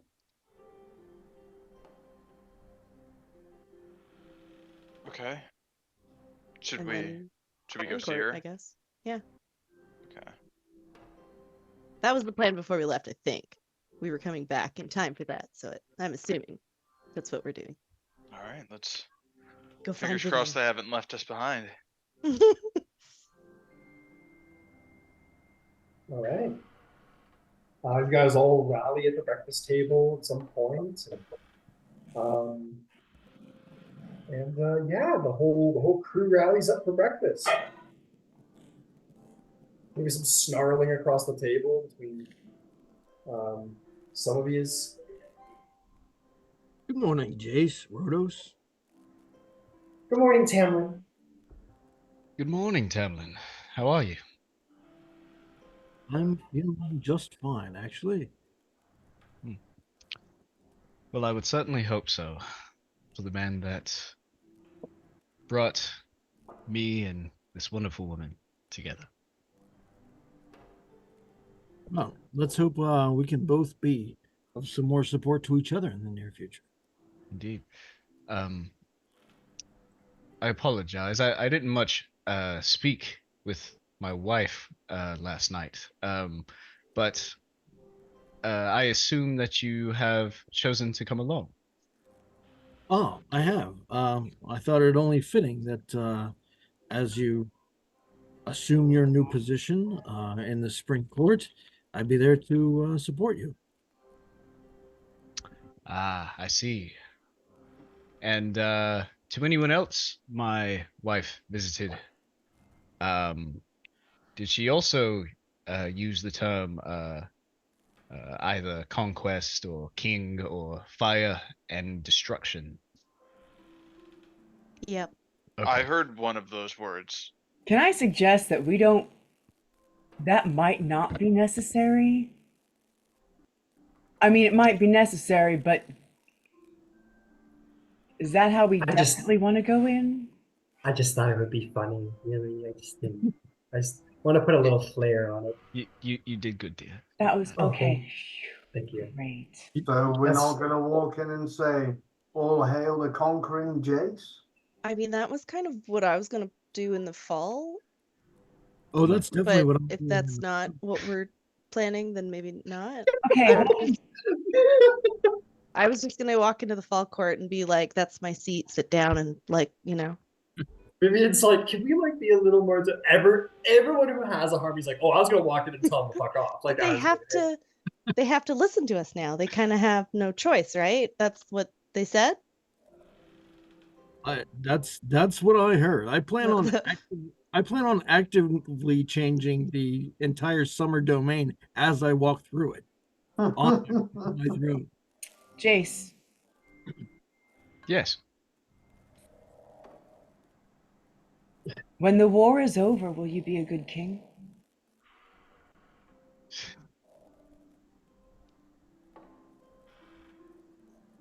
Yes. just to clarify, guys, we do know the harmonies are short term because we can't have them forever because they'll like make us go mad and kill us. So we do have to remember that, Oh, right? We remember that part. No, I was not excellent. aware of that. So a bit of statesmanship is not, because Zybilna's going to have to live in the Feywild when the war is over. And sometimes the Flay can have very long memories. So what if we do like a halfway? We ask for like private audiences with them and then ask, and then if they say no, then we I assert have dominance and make them. already given Morgan Le Fay the option, very quietly. And what I've implied is that when the war is over, Jace will have other things to do and will not stay as King of Avalon.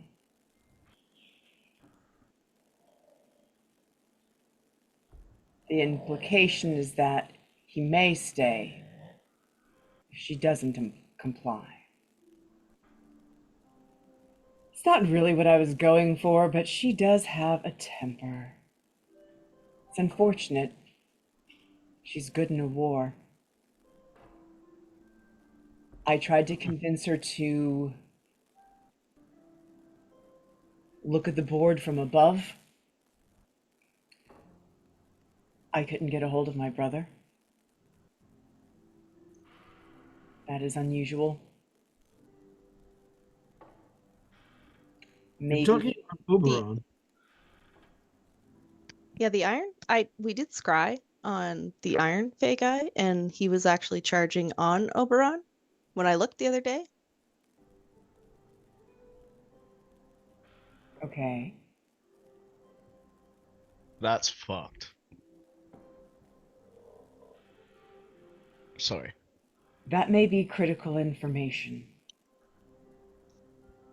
Basically, what I'm offering to Morgan Le Fay is being the first in the opportunity to say that she saw the wisdom, to at least say that she wasn't forced.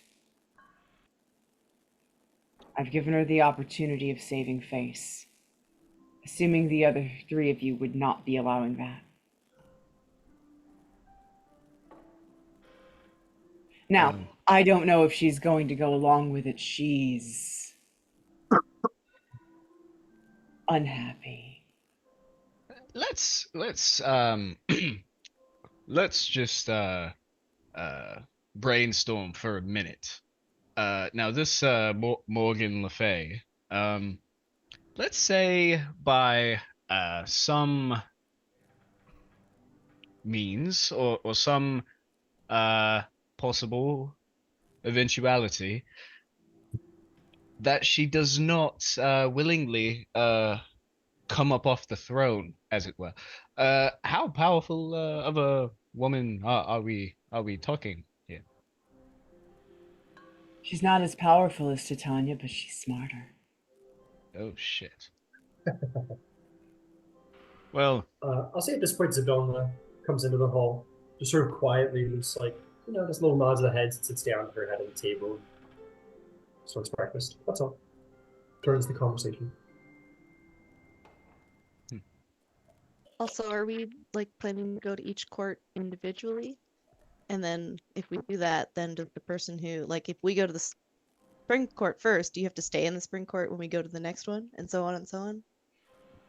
How does that work? Can you control it from not being there? That's a good question. I'd actually assumed that, well, for instance, I intended to travel with Jace when he goes to the spring court. I assumed he'd be leaving there with us afterwards, and a group of us would continue to the next. And before we do any of this, I need to go to Arborea. I have some loose ends to tie up, and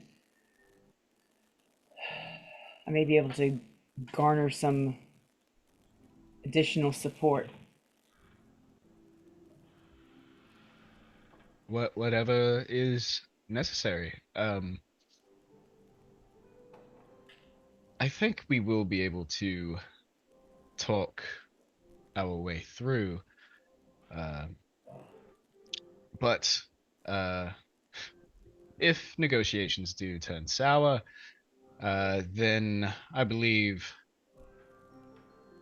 even a fraction of us should be able to be quite persuasive in other ways. I mean, really, it's just you or whoever holds the harmony of that season. You simply bend the realm to your whim. Quite right, Chase. Says, or quite right, Rock, says Zadonna. The thing is, what worries me, I've been through a few wars. Trying to bend people to your will using force and intimidation does work at times, but on the other hand, it can throw them the other way. More magic than force, I think. Magic is its own kind of force. One of the force is a great point. I want to think. I've done extensive research into the harmonies, and you do have the power to shape that section of the Feywild to your will. Think of it like, think of the Feywild like an abstract puzzle. It fits together in such a strange way, and the pieces rearrange themselves. It could be fit here or there. You have the power to reshape the puzzle pieces and put them exactly where you want, or destroy old puzzle pieces and toss them aside and create new puzzle pieces to fit in places that you always wanted them to go. So you do not need to be there, but the changes you make will last as you leave. So, for instance, if there was a certain Archfey you didn't like, it depends on the Archfey, of course, but Archfey are created a number of different ways, one of which is claiming a place of power for yourself if that place of power were to go away. If that Archfey's nemesis or dramatic enemy were to suddenly be placed before them and slay them. My point being is you can completely change the conditions of each court to suit your will and your whim. You do not like the Archfey there, you can replace them. Most of them, anyway. Some more powerful ones that have worshippers, such as Titania, myself, Oberon, Morgan Le Fay. They may be a little bit more difficult, even for the harmony, but not impossible to remove from play permanently.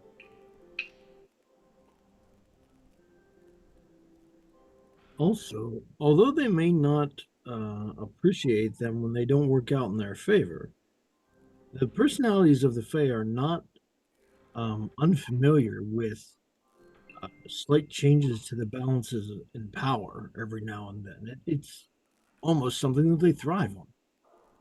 It's not true. One thing I've learned about immortal creatures is that they get bored. The only thing that keeps them entertained is their rivalries and their hatreds, which is why the Fae play so much with their courts. It's their only form of amusement. The tremendous risks they take all the time, chaos they unfold. I don't know everything about them. You'll have to learn as you go what they're capable of and to what extent they'll be powerful, but I imagine it is to a magnificent extent if you use them well.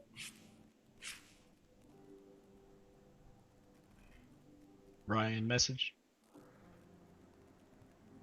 I also privately messaged you, but mine's not urgent. Girls, look at you all. Let's see. Mine's an aside that you can answer anytime. It's not directly related to anything right now. Got it. It is worth pointing out, folks, Tamlin is not at the table. Oh, sorry. Sorry, Nithroyal is not at the table. She's just out and about. Possibly.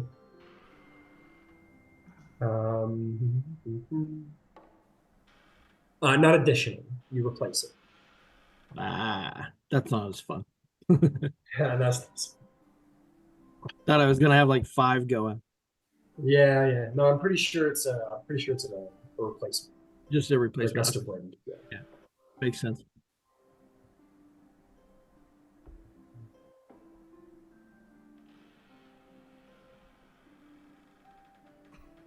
So, is that your plans then? The spring court sounds like your first victim, and then the others will follow. Well, are we still agreed on that? Are we going to start with the spring court? That's fine with me. Yeah, that's We what got to get to the mall anyway. Rhodas asked us. Yeah. Well, we got to do Vivian's thing first. I was thinking that I might try and handle the gloaming courts. They technically do not align themselves with a specific season. I don't know how much the harmonies will have effect on the gloaming court specifically, so I thought I might try and do a little politics later there. I've already contracted the wild hunts. They already stand ready to fight with us.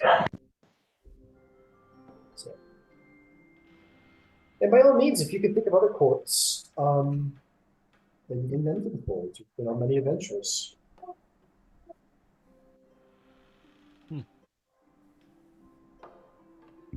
Another Well- just another consideration.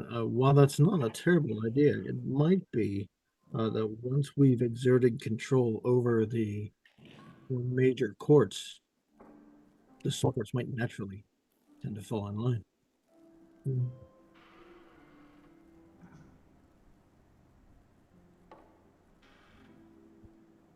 Well, one thing is certain. As Brock said, they all have to fall in line eventually. And with that, by whatever means, we will bring them all together.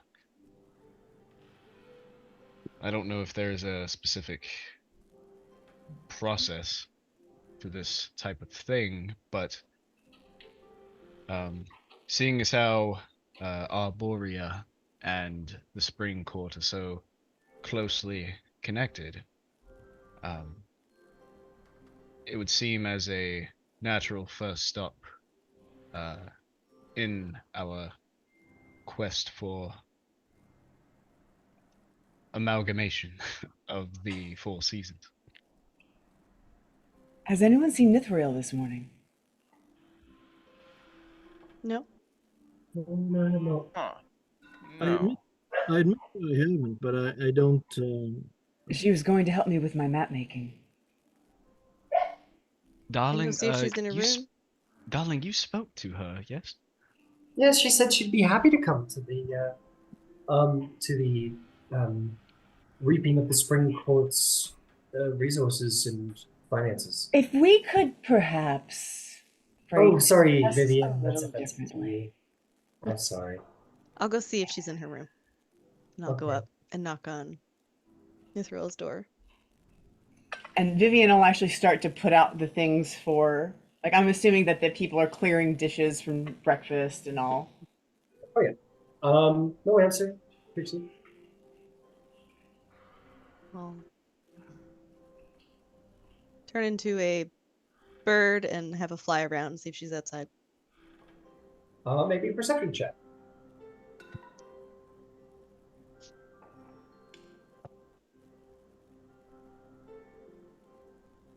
$21. You look very thoroughly upon the exterior, the gardens. You see the various gnome gardeners are doing their work. A couple pixies here and there. Certainly the very large creatures that she keeps, Zabilna, the owl and the dragon. But oh, and there's also a phoenix now, which is cool, and it's getting quite big. Big enough that the dragon's maybe not. It's not just like a full chase, but maybe there's a little bit of like a tip or tat. It's getting quite big. But no Mythroyal as far as we can tell. Message Ryan. Got it.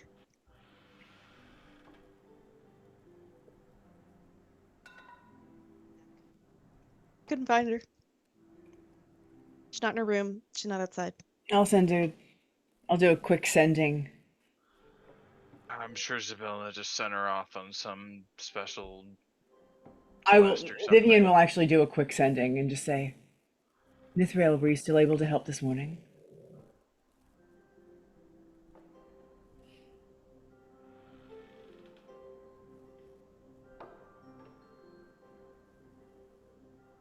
Are you?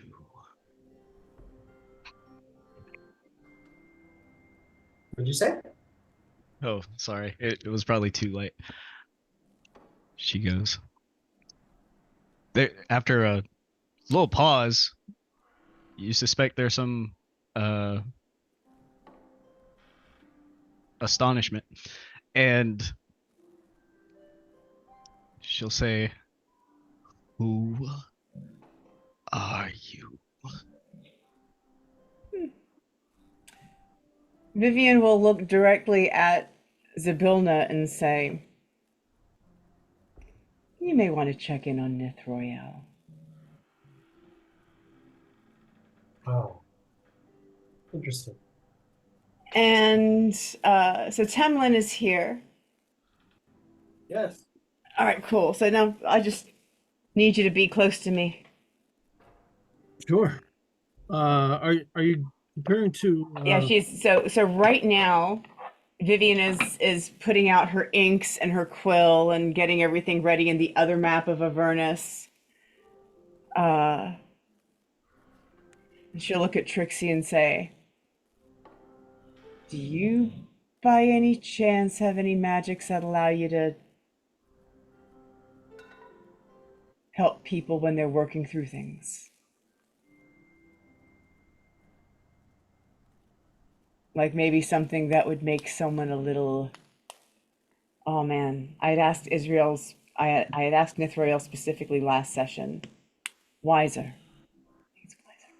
I think it's wiser. Shit. All right, so like Vivian would know, but above the table, Carmen doesn't remember. I don't have any spell. I think it's but hold on. wisdom. Yeah, it was like owl's Yeah. wisdom. Yeah, I don't have the spell prepared. What am I just like? Well, I can't offer anything. Do you know that spell? Vivian will look right at Brock and say, "No, you know that spell."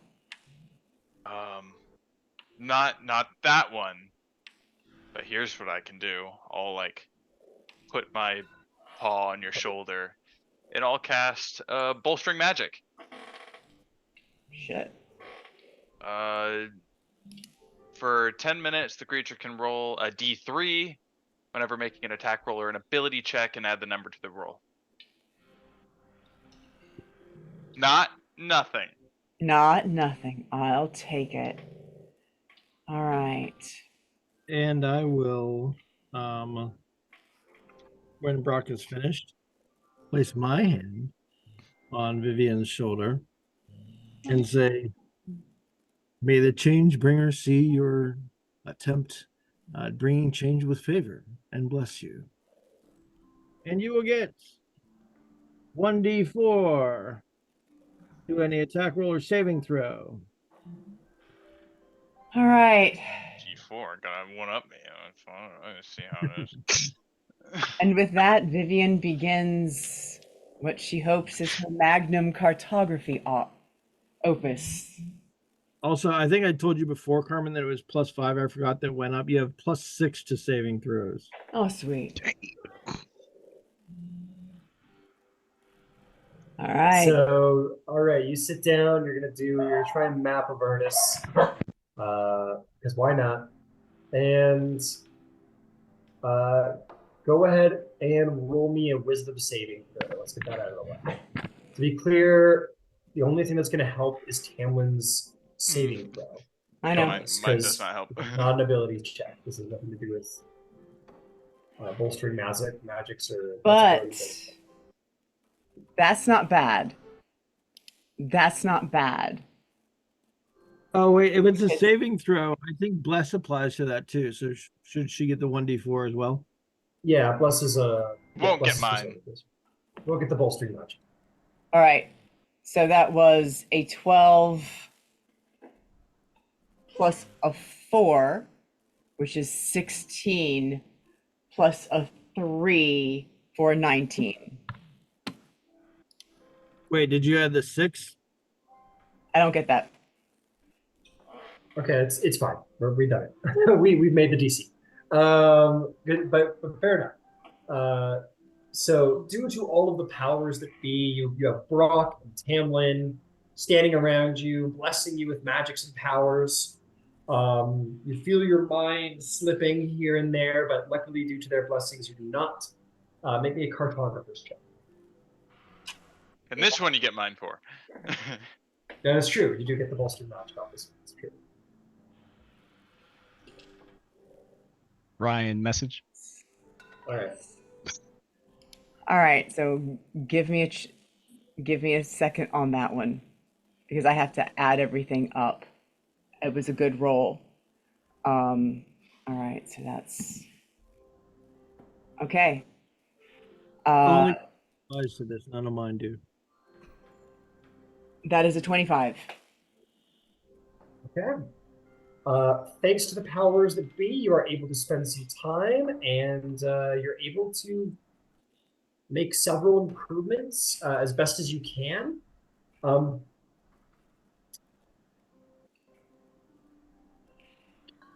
It's very difficult to do so, regardless of skill level, because distances, like, honestly, you spend most of the time trying to like mathematically like work out distance and how it has worked out for you, as it seems like anything could be a random amount of time from one place to another. But you think you make some improvements. You make some improvements. And one But, thing that the so- cartographer did was actually make notes. So I will make more notes about Mordenkaiden's place. I will make more notes about Maggie's place. I will make more notes about the traveling circus and their offerings. Okay. You put down names and such, like this is where Mordenkainen the Archmage is. This is where Maggie the Warlord is. So on and so Oh dear, no. forth. Okay. But So I what will. kind of things do you add? Just like details, just like technical details? Yeah, details, not just where those places are, but what kinds of things to expect. I'll spend a lot of time talking about what's going on around the River Styx. And Got that it. those experiences, in fact, I'll focus heavily on that. Understood. And on the champion of Tiamat, Got it. and on the Yeah, creepy crawly guy. no problem. Yeah, you definitely do this. No worries at all. Okay, yeah, you map some things. You definitely put some elements of things you found in the wasteland that were unusual, and you well and truly improved the map. Very good job. All right.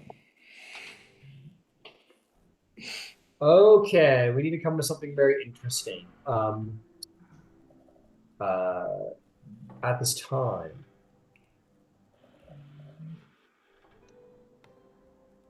Okay. Mithroel, you suddenly appear in the middle of the court.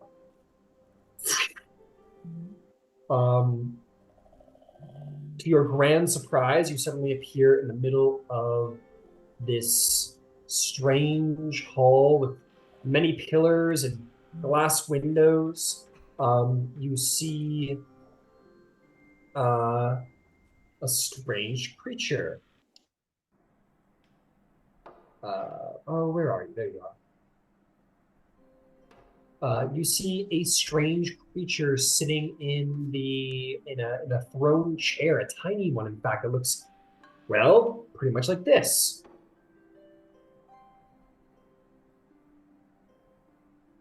He goes, "Hey, welcome! It's good to see you. Good to see you. How you doing?"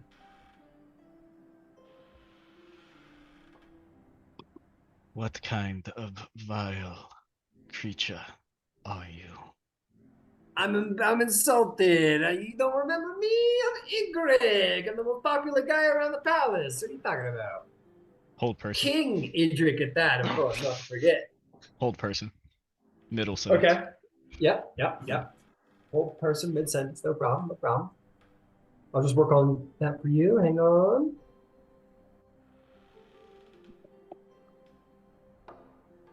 Oh, oops, I the wrong thing.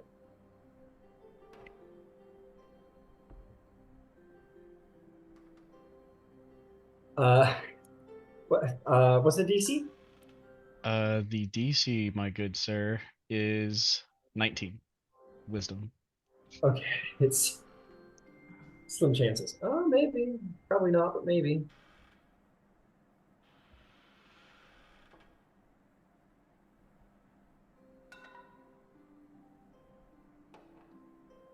And he goes,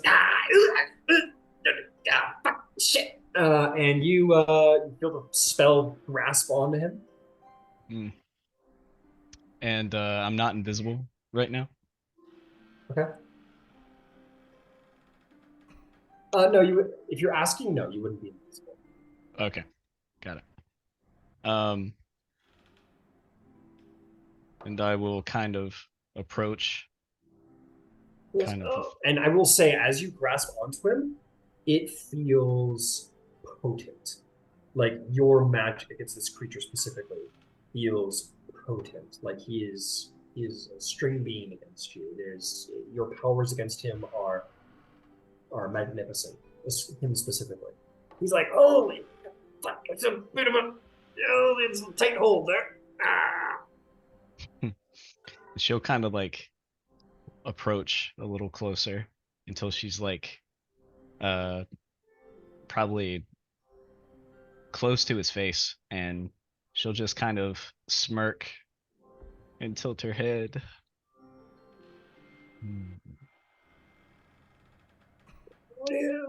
What? Stop that right now. You're gonna be in big trouble. You're gonna be in big trouble. You're gonna get to it. Oh, and I suppose you are the ruler of this off-brand castle. You say off-brand castle. The Court of Storms outside sort of. Ooh, I can't do it. Sorry, my throat hurts. I really can't do it. Basically, like thunder. Those are the very words of summon something angry. Yeah. I, I'll take you down. Better watch out, bitch. I'll fuck you up. Would I know like what You can I make a suppose? religion check at advantage if you want to know what this creature is. Okay, cool.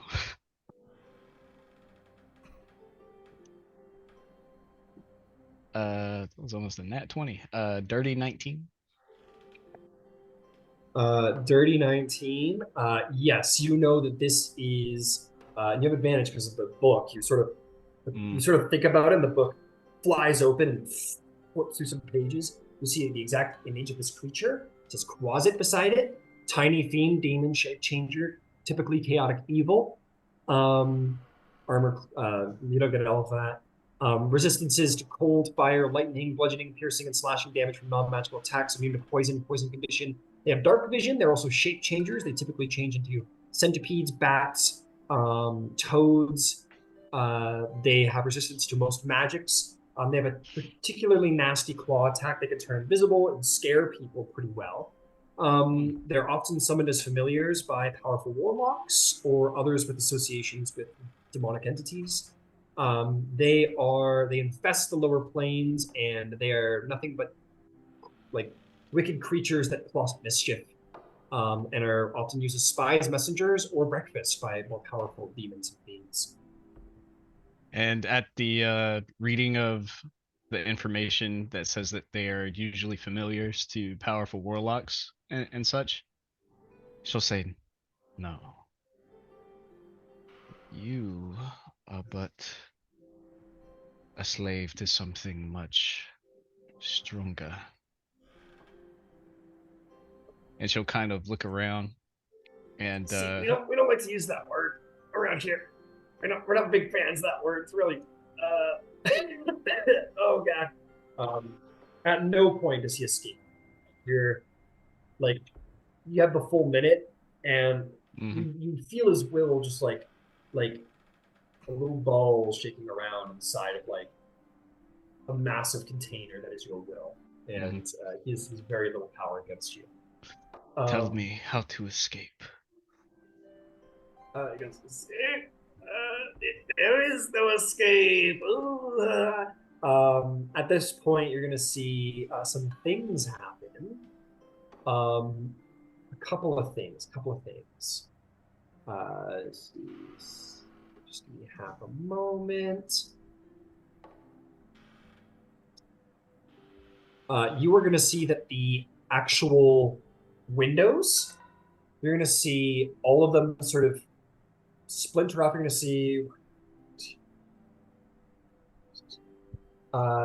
see about 7 of the stained glass windows sort of crack and shatter and leap to the ground and form into stained glass warriors with swords in their hands before you, and sort of point their swords in your direction. And you're also going to hear sort of in the dark.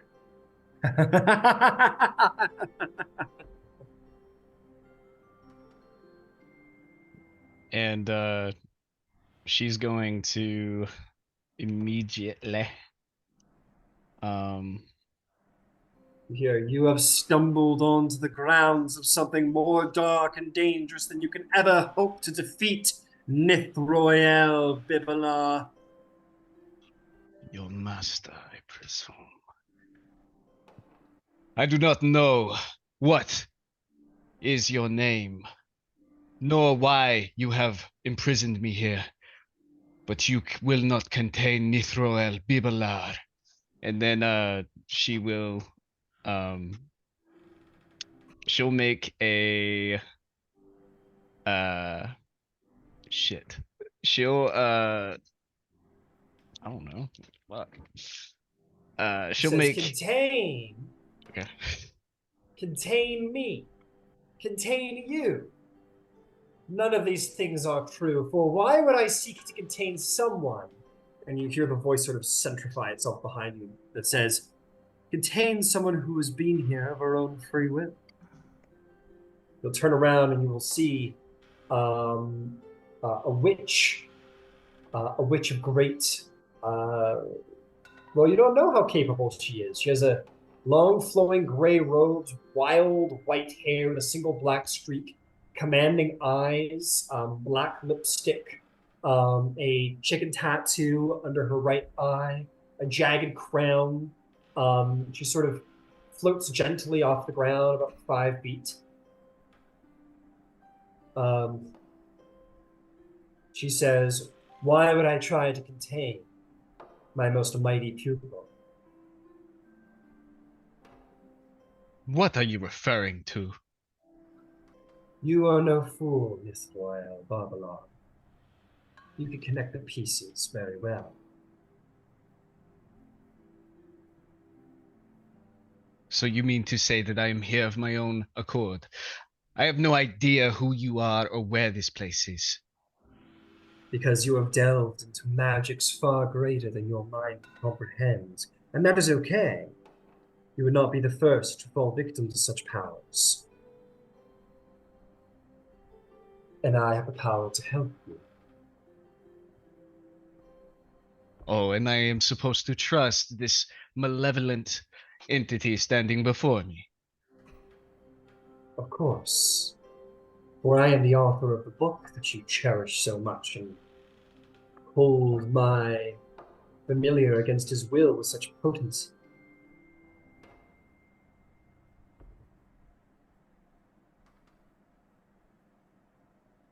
Not a chance. And then she'll step through a dimension door and go fucking Counterspell. counterspell. Counterspell? Counterspell? Just like- Yeah, the dimension door sort of opens and you go to step into it and it cracks like a broken window and shatters before you see her hand has waved.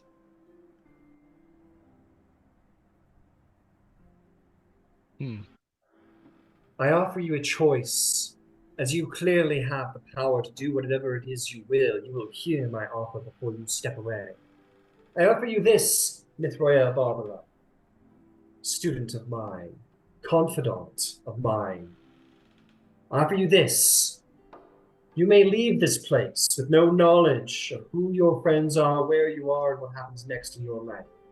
You will carry with you my Demonomicron, and you will have power the likes of which few, even amongst immortals, possess. But you will have no friends in this world that you are aware of. Or you take the red pill, and you can stay in Wonderland and see how deep the rabbit hole goes. Or I can, what she actually says is, sorry, I can stop. She says, or you stay in the palace of heart's desire, and I'll give you that which you wish. Some understanding of your circumstance. I heal your mind. And you may remember who you once were and make a decision more informed then.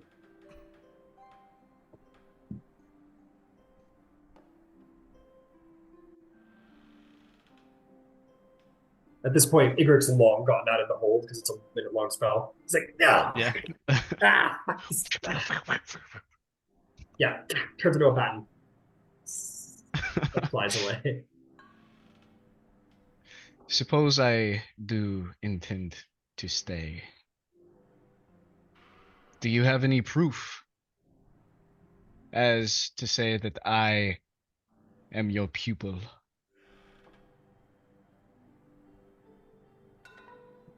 I am the author of the book that you hold. Ask me any question from its contents. What is your name? I have many names, but that book you hold describes another name, one that I shall say was once me, Igwell of the Witch Queen, and I am indeed the author of the Demonomicron. She kind of like looks at her like, and she flips through the pages and she'll see the name and she'll kind of slam it shut with some sass and I go by another name, a name that should be familiar to you if you've read the contents of that book. I believe you should have the capability of casting one particular spell in that book pretty much with impunity. my most signature spell, for I am also the Archmage Tasha. This is another of my identities. I can recite the arcane formula to you if you wish, for I wrote it.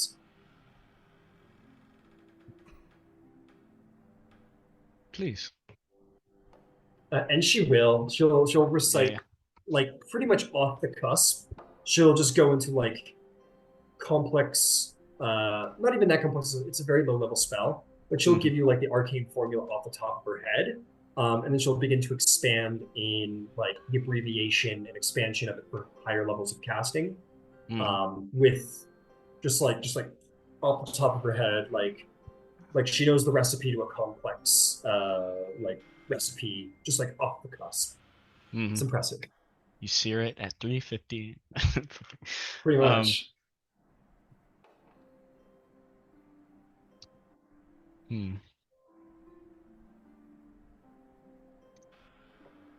Fine. So tell me then, is your heart's desire?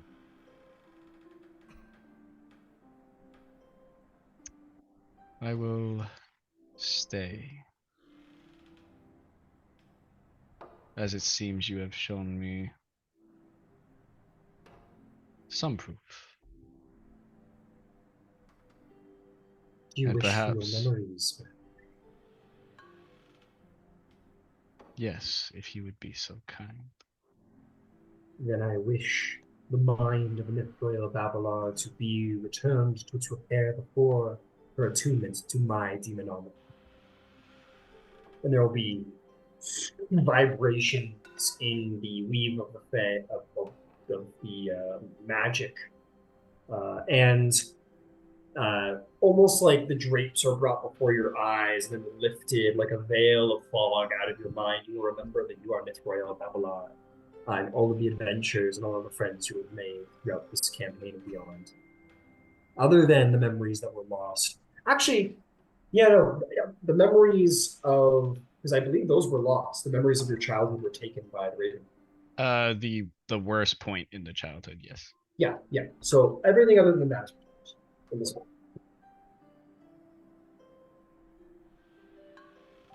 Oh shit. It kind of looks back. She looks at you, she goes, "You called my palace second rate." No, I was merely referring to that it was off brand for a demon to have a palace of such opulence. Conversation.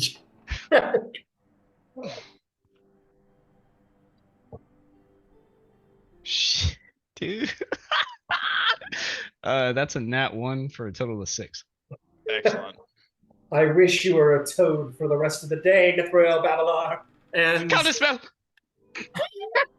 roll it. Oh, what do I roll for a counterspell? I never do this. Just roll me a flat intelligence check. Intelligence plus just a 20.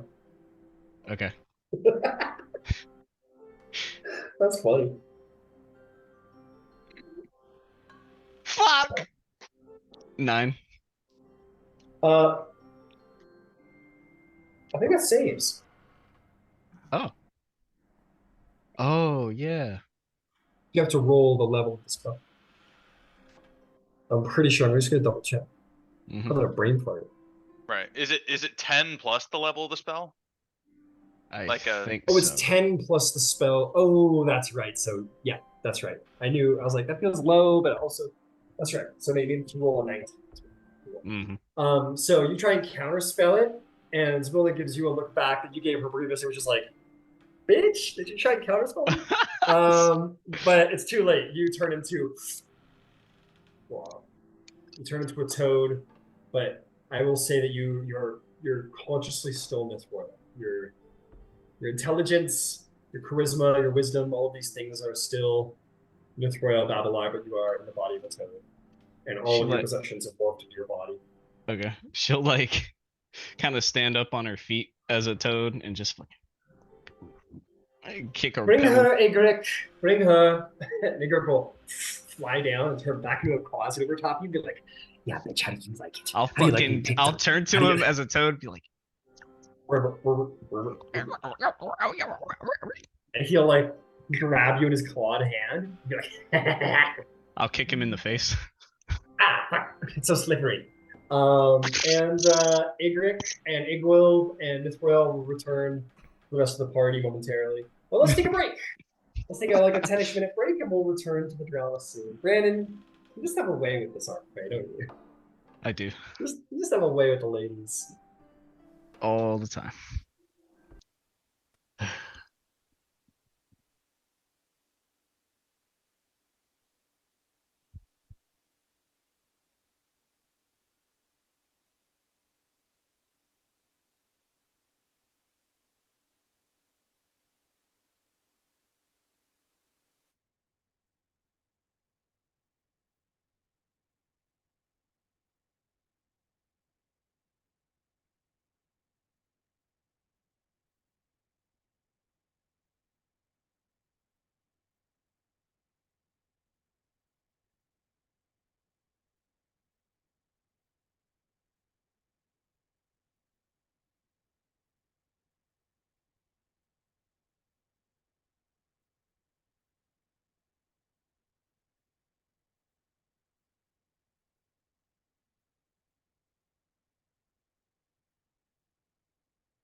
Oh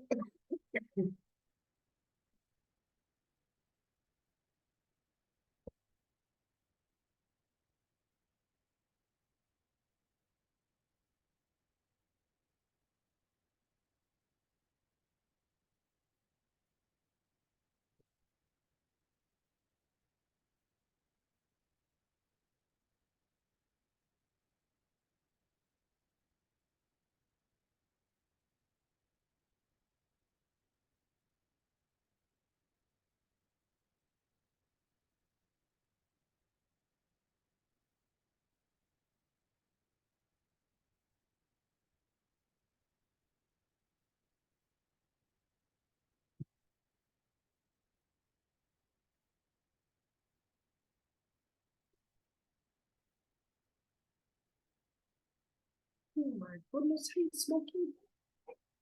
Oh no.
Like a realistic Twitch queen.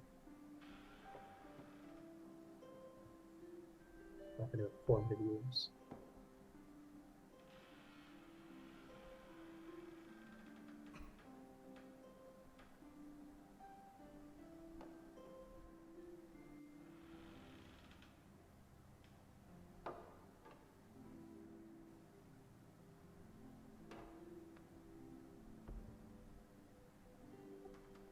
So small, but so curious.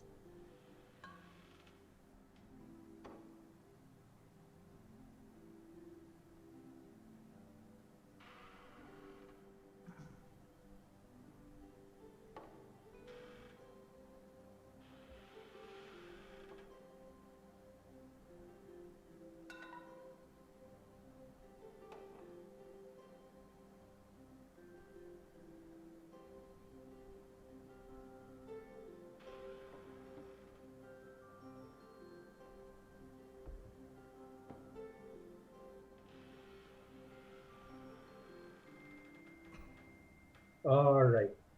Why don't we get started? And we'll just get going. Because Nick Royale is a toad right now anyway. Which I would like to revoke because it's Zybilna, which means that the girl's definitely a chicken. Because she has a thing for chickens. I don't know why. Well, I do know why, but she's got a chicken thing. So to be more accurate, she's a chicken. But anyway, as you're mapping away, Vivian, you have like Tamlin and Brock sort of glaring at each other over your head. Both of them suddenly start mean mugging each other. You will see Zybilna re-enter with Igrik, her familiar, and a chicken. Was found Nithroyal. Apparently, sense of taste is diminished. Yes. You're a chicken. Don't worry about it. Oh. Yeah, you got turned into a chicken. I said a toad, but it's a chicken. It's a dog. Got it. Okay.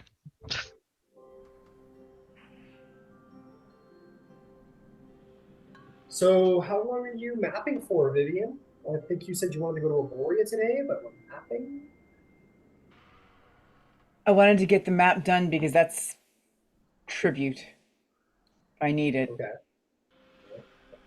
Um, There will only be so much you can get done because part of mapping requires exploration. And you guys kind of did a ping, ping, ping, ping, ping to Okay. like things already on the map. So there's only going to be so much that you have in there to map. You know what I mean? all right. No. Um, I just wanted to but- make it as much better as I could, so I knew that it wasn't going to be like, Yeah. I'd say with that roll, with that roll, the amount you've explored, I'd say that you've probably improved it to the best of your. that's all I needed. Cool. All right. Say that takes a half day. Say 4 hours. Takes about a half day. Do some reworking. And then when we're done, I don't know. I assume not everybody hangs out with me while I do that. So when I'm done, I'll roll everything up and actually go find Trixie. I think Brock could have left, but for you to have like resisted the possible maddening effects, Tamlin would have had to have hung out for the process. Yep, that's fine. Cool. So is there anything Brock, Trixie, Horlick, or Jace would have liked to have done during this half day around the palace? Anything at all? Those totally fine answer. No, not necessarily. Okay. I don't think so. Not for me. Yep. Just lounging around, enjoying the day. Okay. So Vivian, you go find Trixie. Once we're done.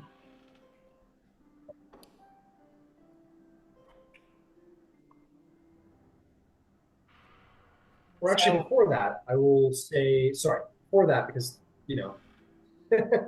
Jace, Zabilna is going to come to you first during Vivian's map making time. She's going to say, so it sounded like to me that the spring court is the first to be visited. I imagine all of you could have gone to the Wayward Wind, but it seems that your wife has corralled everyone to follow you to the spring courts. What's claiming? It seems as such. When were you planning to do that? Now, Your Grace. No. Yes, as soon as everyone is done with their side hustles, as it were, then we can proceed onward. All who wish to go, that is. So you're waiting on everyone else to get themselves ready to go. Just to be clear. Indeed. Very good, very good. Here, hold this. She gives you the chicken. It's Nithroil. You don't know that, but it's Nithroil. What's why? Goodbye. Chili. Nithroel will like look up at Jace. If a chicken could frown, it would probably be frowning. Per having a beak, it definitely can frown. And it like pecks at him. Like, Ah, fuck. and then like when it pecks at him, he drops it, and then it just fucking. And he's like, Now I gotta go corral this chicken. yeah, It's per. yeah, it, chicken. Jeez. And yeah, Lotus she is tries like, the best. He of her loves ability. animals. He's so great. And off to the side.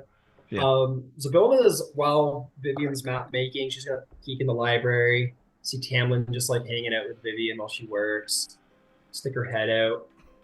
She's gonna go find Brock and Trixie. What are you two doing? Even if it's just nothing, if you're just hanging out, what are you doing? Trixie's outside, just helping things grow by herself, sort of thing. Got it. Brock?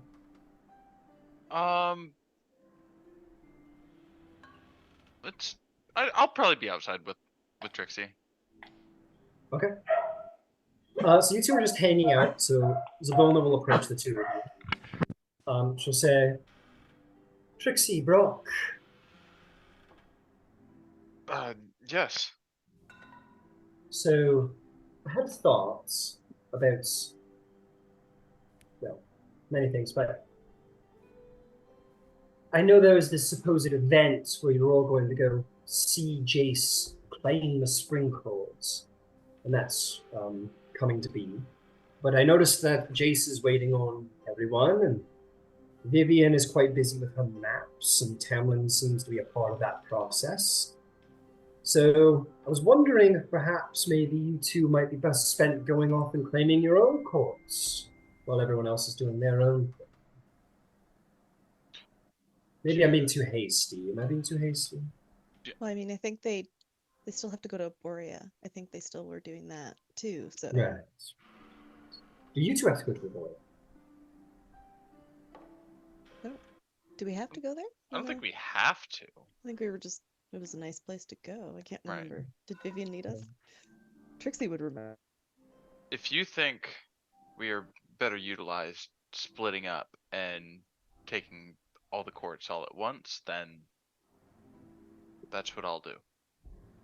But by all means, if you are all my head war council, and once we bring everything together, we're generally going to be the leaders of the Feywilds as an army as a whole, which is quite impressive. So really, it's up to you what you think is best. I respect both of you as peers. So The winter and the fall courts are, they're presumably in the same direction. We could, at least the two of us, go. I just mean if everyone else has errands to run. Right, yeah. I mean, I was just growing stuff in the garden, so. Yes. And we are at war, and I know time is a little flexible here in the Feywild, but while we do sit around and grow things in the garden, there are Fey dying, trees being knocked down. Just a thought. I could go. Yeah. Just I'll a go. thought. She'll just what? Sort of like, well, I'm gonna go to the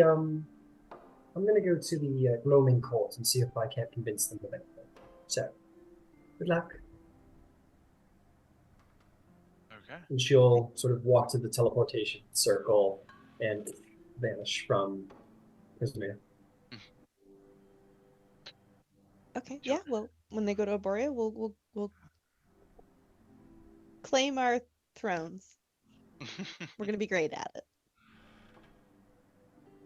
Do we want to go now? I mean, we should probably at least let everybody know what we're doing and not just up and leave. Because if we do, they'll just be looking for us forever, and then they won't go to Arborea, Yeah, I guess there's just. Yeah, you're right. When you're right, you're right. Doesn't happen often, but yeah. Okay, let's go find some people. I mean, at least we have to tell one person. Presumably, Vivian. Well, All right. she's probably still doing her map. We can go find her there. Yeah, you guys head over to the library where Tamlin and Vivian are hanging out. Tamlin's hanging out and Vivian's working away. And yeah, you find them there. You also see Jace walking through the various shelves like after a chicken. Which can Trixie pick up? Because she can talk to animals and know what they're. Can she You could certainly try. figure You wanna something out? You want to try and pick up the chicken? I want to see if I can figure out what's going on. Sure. Make me an insight check on the chicken. The chicken would not be acting like a normal chicken. I want you to make me just a general charisma check for Mithroy, please. Got it. You'd be so very kind. Not great. 14. A regular charisma check, you said? Just a flat charisma check. That's right. 23. Charismatic chicken. So Trixie something about the way that chicken moves, something about the way it grooves. It's not. That's no normal chicken. It's got a sass to it that's somehow vaguely familiar. It seems a little annoyed by its circumstances, which you've seen in many polymorphed individuals, especially recently polymorphed individuals. That could be someone you know.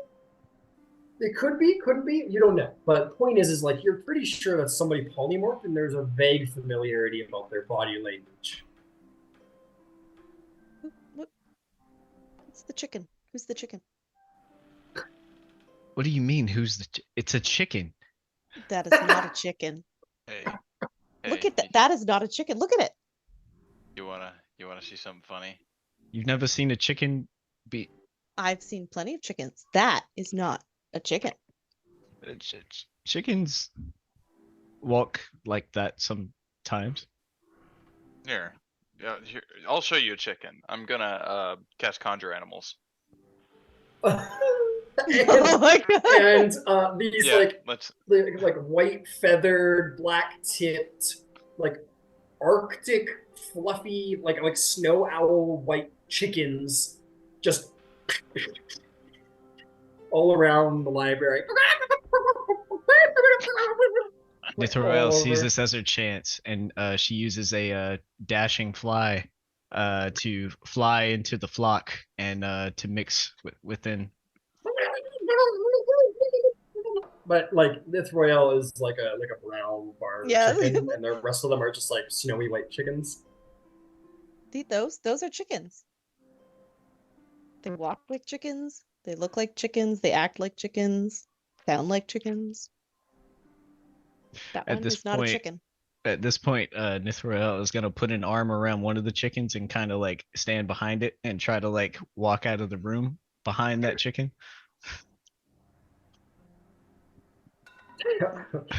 I'm gonna I'm say sure whoever it meanwhile, is deserves what it got. we're gonna come back to this in like half a second. Okay. Horlick, you're gonna receive a sending in this moment from Zabilna. She's gonna say, between me and you, Horlick, the War Council isn't warring very well. As the avatar of the War God, maybe you can shove them in the right direction.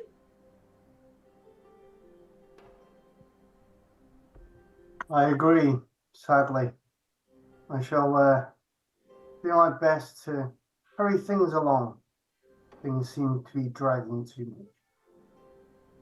You receive no response, but that's how the spell works. You've received it many times. But yeah, you just get that little sending from Zabilna, and you can do what you wish with that. So with that, I will go and try and find as many people as I can. They're hearing obviously the commotion of chickens popping up and about in different places. I'll start You there. open up. Yeah, you open up the door to the library. You see like maybe Brock having a chuckle off to the side as there's all these like Arctic white chickens. You see Jace like trying to move through all the chickens to get to the barn owl chicken. Trixie's doing it as well. She's up in there. Tamlin and Vivian are off the side, completely like not worrying about this at all. It's like the chaos of the Feywild. Like they're completely like jaded to it, and they're just still just like working away as feathers are like flying all over the place. That's you see the party in the library. I'll walk in, see that commotion, and I'll say to all of them, are we actually going to be doing something with these vestiges that you have? We seem to be just standing here messing around with farmyard animals. Actually, Can we that's why do Brock and something? I Yeah, came thanks here. for Yeah. reminding us. We got distracted. Brock and I are gonna go to Go where? the winter and the fall courts. He said We'll be this like quick. Vivian and Tamlin are in the space where Horlick said this. We're all Yeah. now in the same room. Yeah, we're all here. Trixie, I would like to talk to you before you leave. Horlick, do you know what I'm doing? Drawing a map by the looks of it. And why am I drawing a map? I have no idea. Right, You maybe didn't tell me asking on that questions map. before being irritated, probably a good idea. This is actually for the war effort. I'm not bored. If you would excuse me. And she'll go back to her work. Damn, son. This will take And- half an hour. This will take about half a day, after which time we are going to Arborea. If that does not suit, go elsewhere. Period. Do you want to talk to me before you get back to the mapping, or I would 'cause- love to. And Vivian Okay. would stand up and walk out with Trixie. I'll be back, Brock. All right. At this point, one of the chickens tries to get fresh with Nithrael, and she starts fighting him in chicken form. Yeah. Yeah, instead of fighting with your beak, you're like, Oh yeah, I'm like throwing fists. Yeah. So Mithril goes and now everyone realizes that that's not a Look. chicken. open hand slap. Now everybody's aware. Yeah, like Trixie, you knew. Now everybody knows. That's What a not bad chicken. That's a bad chicken.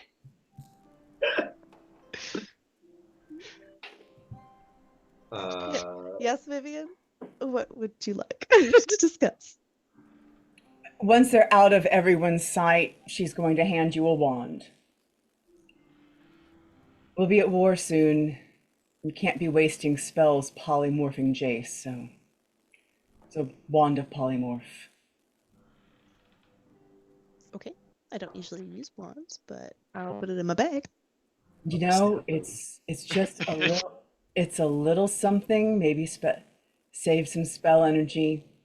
I understand sometimes sacrifices need to be made. It's not a quarterstaff, so thank you very much. It's more like an eighth of a staff. I don't know what your plans are when this is all over, but we should hang out. I've been thinking a lot about my plans and I still haven't decided. I've got two options and I don't know which one I want to do. But anyways, oh, I have a book that you might like, actually. It was a friend of ours and she wrote a whole bunch of stuff in it. And if you guys are, mapping and try to get information, you might learn something from it. She was really smart and I didn't understand any of it. I'll take a look. I give her Lana's journal. Whose journal? Lana's journal. So Lana's journal had the autopsies of the Iron Fae. It had all of the details of like snippets of Just the everything. name. Yeah. She rolled Okay, well on I the just creation missed of it. it. Got it. And Vivian will give a little bow and go back in to finish her map making before Horlek has a come apart.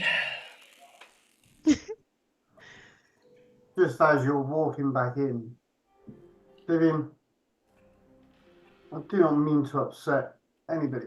I'm here to help. I just sometimes get a bit impatient and frustrated, knowing war is coming, knowing what we need to do. It just seems there is a Are you lack of familiar with the balance. goddess Athena? No.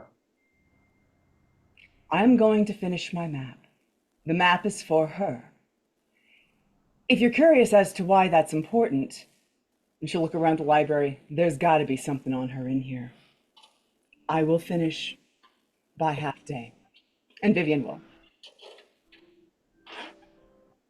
Fair enough. Communication is key. I'll just walk away. Okay, Brock and I are gonna go. Have fun storming the castles. Does anybody else want to come? And I'll talk to the chicken and ask the chicken if the chicken wants to come with us or Chicken will stay. be standing there with her hands on her hips, like, well, not hands, feathers, and But before you do anything, in that moment, the chicken that you open hand palm slap with your wing is going to peck back at you, and pecks you like right in the neck, and you fucking die and turn back into Mithril. She kind of opens her eyes on the ground, dusts herself off, and stands up and goes to a composed state. I knew that walk and attitude looked familiar. I wasn't quite connecting it, but yeah, now I see it. It was type chicken. We are glad to have you back, Nithroyal. I am happy to be back. You were a glorious chicken. Right. Sorry about my outburst earlier. Forbidden knowledge and the like, it can have a strange effect on the psyche. I would love to forget about this day and carry on with our mission. You needed help with the map, correct? How close is how long in the 4 hours is this? Is this enough that she could add? I mean, It's been an hour. You got 3 hours of this shit left, so you got tons of work done. Okay. So I'll help. Vivian's obviously looking a little bitchy at this point. Tamlin's influence is helping, but it is very she's keeping it together, but she's looking a little mad scientist about it. Yeah. I'll stressful ass fucking task. By chance, would there be any information in? I don't think you're making a map of the Hells, right? Avernus Spirits. I'm trying to Okay. take a combination of what the cartographer gave us and what we all saw to make as many improvements as possible above the table, with the idea I'm going to give this as tribute to Athena to earn her favor. All right. If there's any information that I would have seen in the Demonomicon, I would contribute that information. Actually, it's actually a swirling pit of bile, allegedly. Yes, sorry. I do not mean to critique your work. I just, you want this to Make me be a wisdom good. saving throw with Royale as you are attempting to assist with map making. Got it. You will have the +6 as well from Tamlin, as he's just a man with an aura. He really is. He's just standing there looking hella heroic, and that's his contribution. He Good guy. smells terrible. It's a very smelly heroic aura. Smelly Yeah. one. But here's the whole thing. Him just being here, protecting our brains, that's pretty awesome. It is. Your brain. It looks like Mithril's not doing so good. Face. That'll be with the +6, it'll be a 20. Okay, you're fine. Yeah, I will say, Tamlin, as you're just kind of sitting there watching, it is kind of funny to watch them do it because, they're like, Ow. Yes, here it's a they slave. pokes themselves in the back of the hand, just out of nowhere, just stab themselves in the back of the hand, and they're like, fuck. It's they truly look like they're two basket case fucking insane people as they're going through this process, but they're holding it together thanks to you. I'll attempt to, yeah, I mean, I'll just, kind of, I guess, make gestures to attempt to, soothe and calm, well, yeah. I meant more like all the JoJo we're poses. looking after two people who were battling insanity. Yeah. I think I'll just look to Brock and be like, I think we should just go. Yeah. It's a little tense here. Let's go. I don't think Go on. anybody else wanted to come, but if anybody does, you can come now. As they're walking out, I will. I can assist you if you wish. It seems like these have other things that they need to do, and splitting the party. It doesn't seem right the two of you going off alone. Although Brock is very capable, I must say. But Thank there you. could be another hand needed.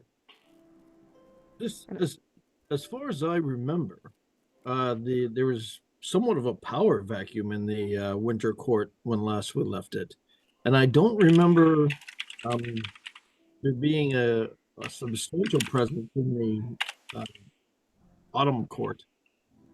So hopefully you shouldn't face too much challenge. Can I get an Well- above the table reminder of who the fuck is in the autumn court? Because I can't for the life of me remember. I also don't remember well. who it is. You guys haven't had a ton of interactions with the fall court itself. Whoever wants to can make, well, not whoever wants to, you two. It's about you guys.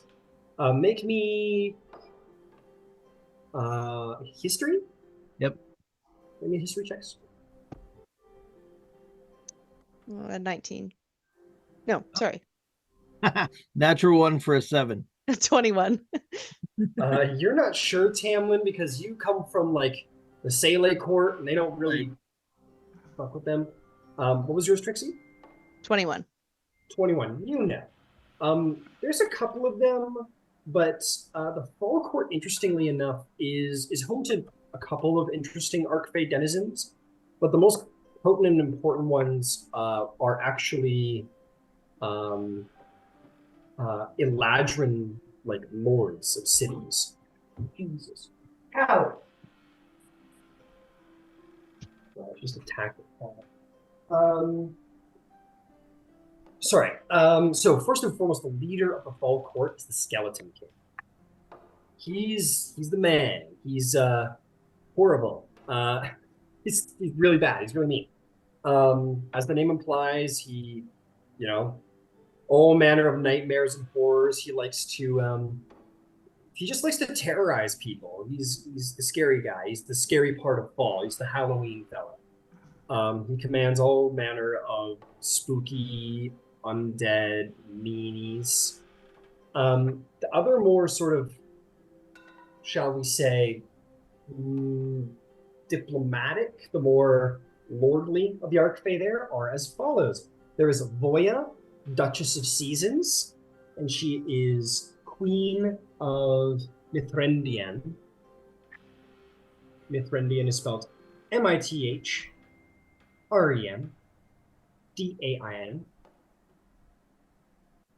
You know what? I'm just going to do a little copy paste action into the Zoom chat because there's going to be a lot of really fucked up names. Sounds Is, good. The Lady of Falling Leaves among those names? Yes, the Lady of Falling Okay. Leaves will be among those names. And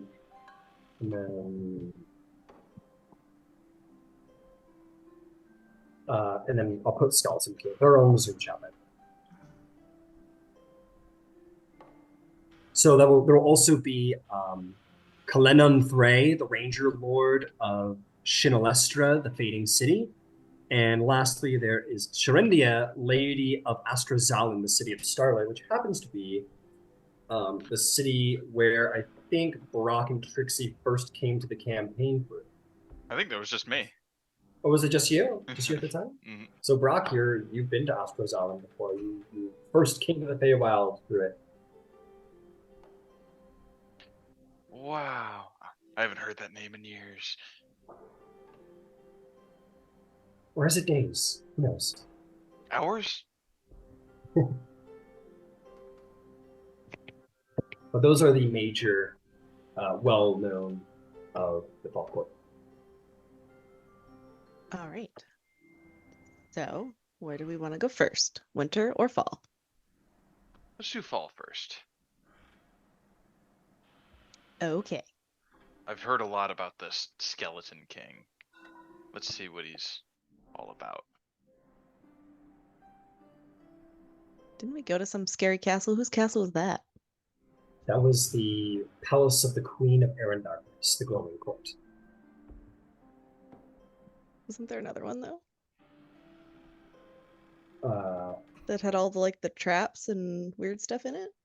oh, that was like There's the way too Duke many of of these Vanglory. The Duke of Vanglory, I believe it was, where like you accidentally showed up there, and then I think like you and Vivian had like an off the table side mission where you like just tried to make your way out. You're muted. You're muted. It's Lana and Mordenkainen. That's right, Lana and Mordenkainen. had, But I like, a did thought side we went to the voyage. Nightmare King's court. Nightmare King. I could be can't wrong. remember. Skeleton King, Nightmare. There's- We met a king I'm because, so lost. because we almost died. Zybilna almost died, and they did lose an Arc Fae. That was kind That of was the- that was round. That was That the was the Witch Gloaming King. Okay, Witch King. and- Sorry, it was a king of something. Yeah. yeah, the Witch King. Okay. Uh, Everybody get ready. We're gonna run through a tree. And I'm gonna get us to fall. All right. Oh, are we ready?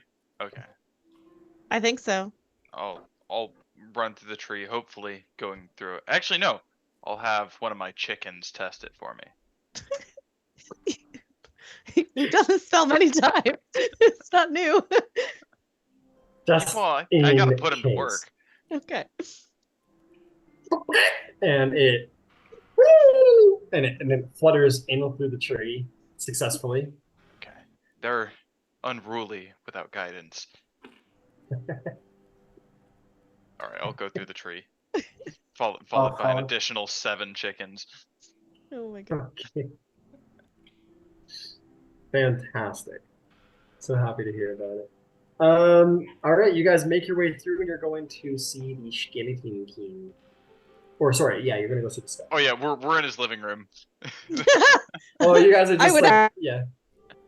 That's actually a good point. How are you getting there, Trixie, to the Fall Court? You haven't, or you've got some trees. You just need to walk there, though. Yeah, like I feel like we've been through the fall. Like I don't know if I'm gonna get anywhere close to where we have to go, but I can get us to the fall area, at least. The Fall area. No, you can absolutely. get to We've the Fall walked area. through You can- there before. Yeah, you're totally. So you make your way through the Fall Court, and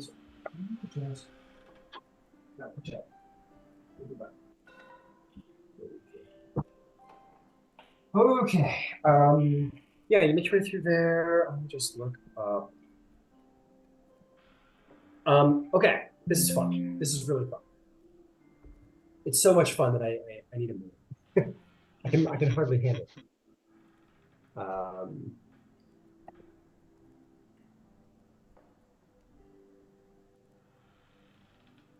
Hey. Haven't been to this map in a while, but we're gonna go.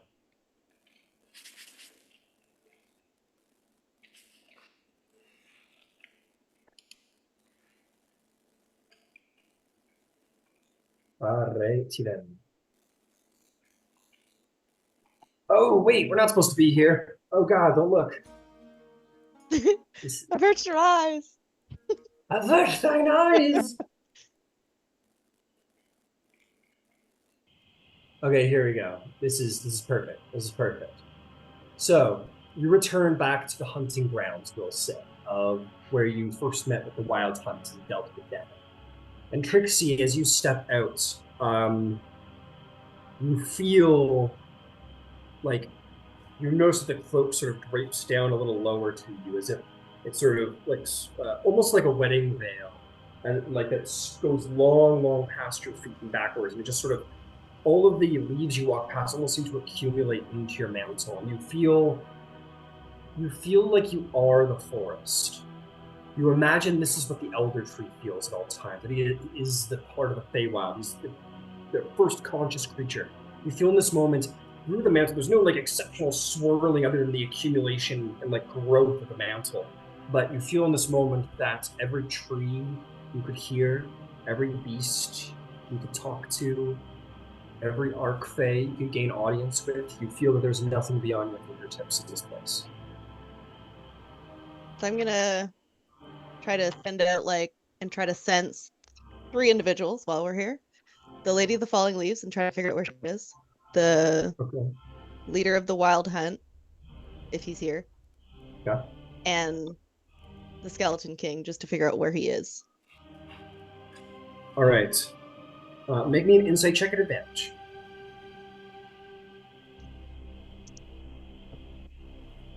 That's horrible. Horrible. 9. 9 at advantage? Oh no, wait, sorry. I was looking at the, but it's still not good. It's like, I can't. Yeah, 9. It was bad. I rolled really bad. You like begin to span your senses outward, and you go whoop, and you like trip on a rock and like just like fall over. It's gonna take some getting used to. Ugh. Maybe if we walk a bit, then I can try again. Yeah. It's like the good old days, right? Just wandering and letting the Feywild find where Maybe- we ultimately I- end up. Maybe I can do that. Okay. Maybe instead of trying to find them, I'm going to try to connect with the Feywild and ask the Feywild to bring the Lady of the Falling Leaves and the leader of the Wild Hunt to us. Hmm. Two things happen. You feel this pull of where you want to go and what you want to do. And your feet almost begin to move underneath you without your knowledge, as if the Feywild was telling you exactly what you need to the fastest path there. And Bronk, you can follow. All you do, Trixie, is you step off the path. You step off the path, you make your way around a single tree, and you find that where you just came from is gone entirely. You now stand in the main camp of the Wild Hunt. You see all of the wild riders, the wild horses, the wild hounds, and most importantly, you see the Lord of the Hunt with his great horn.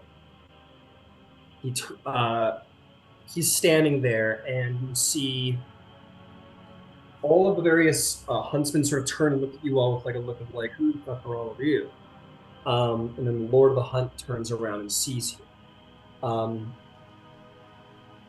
There's a gust on the wind where leaves sort of drift about, and from that sort of coalition of leaves, you see the Lady of Falling Leaves arrives and sort of appears and looks a little confused. And then the two of them look upon you, Trixie, with your great guard, and both almost upon instinct. The Lord of the Hunt brings his spear into the ground, and he bends to a knee before you and sort of gestures in a sort of wild but respectful way. And the Lady of Falling Leaves does like sort of legs together, sort of like a low bow, sort of like this. And as that happens, all of the hunters of the Wild Hunt, very sort of like Lion King, all the animals of the kingdom, all begin to fall to a knee, and you almost feel, as you see, the trees themselves almost seem to tip in tandem, as if all of the autumn court welcomes you, as if you were the spirit of the Feywild itself. Excellent. Now, we all have to march to the doors of the Skeleton King. Make a persuasion check at advantage. Obviously, because you are so spooky in your veil. Better. 19. 19. The Lord of the Hunt will stand and say, "You, Tristram, with or without your great apparel, have earned my respect, lifelong respect, for you returned to me, my lord. I have alliance with Prism, and will march with you. Bearer of the land." The Lady of Falling Leaves, she bows deeply, and she will say, "The harvest maidens beckon to your call." You will see on the edge of the wood these gorgeous women, sort of just almost like appearing out from nowhere, from behind various trees, with long, wild red hair, sort of pale brown toned skin, or just pale skin, with long, beautiful blue gossamer dresses, and that sort of, they have like these gloves that are sort of ripped and attached, and their bodies are covered in those sylvan apparel with leaves in their hair, autumn leaves matching their hair. And they all sort of like gracefully sort of bow to you from the edge of the wood. And with about a couple simple words, you have garnered to yourself the harvest maidens of the Lady of Fallen Leaves and the Wild Hunt in its entirety to your cause. Cool. I don't That's happen pretty- to like sense any awakened trees in this forest, do I? Make me another insight check at advantage.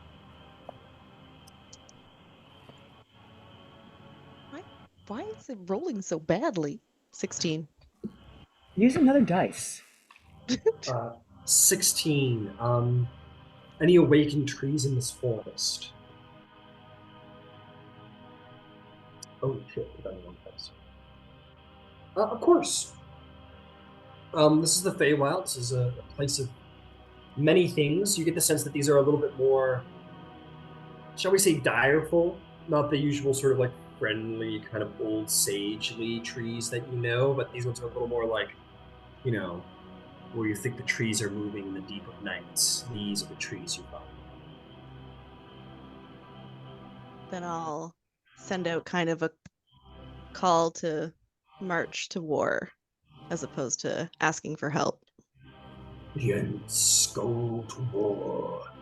Of course. Absolutely. You give a call out to the March for War. You see the Harvest Maiden sort of like let out this like long, shrill, feminine sort of almost like a war cry, but like almost like a shrill shriek of disaster. That's sort of like it's not as loud as it could be, but it carries on the wind and sort of hits your ear just in that tone that might make the air on the end of the back of your neck stand like a shriek on the wind.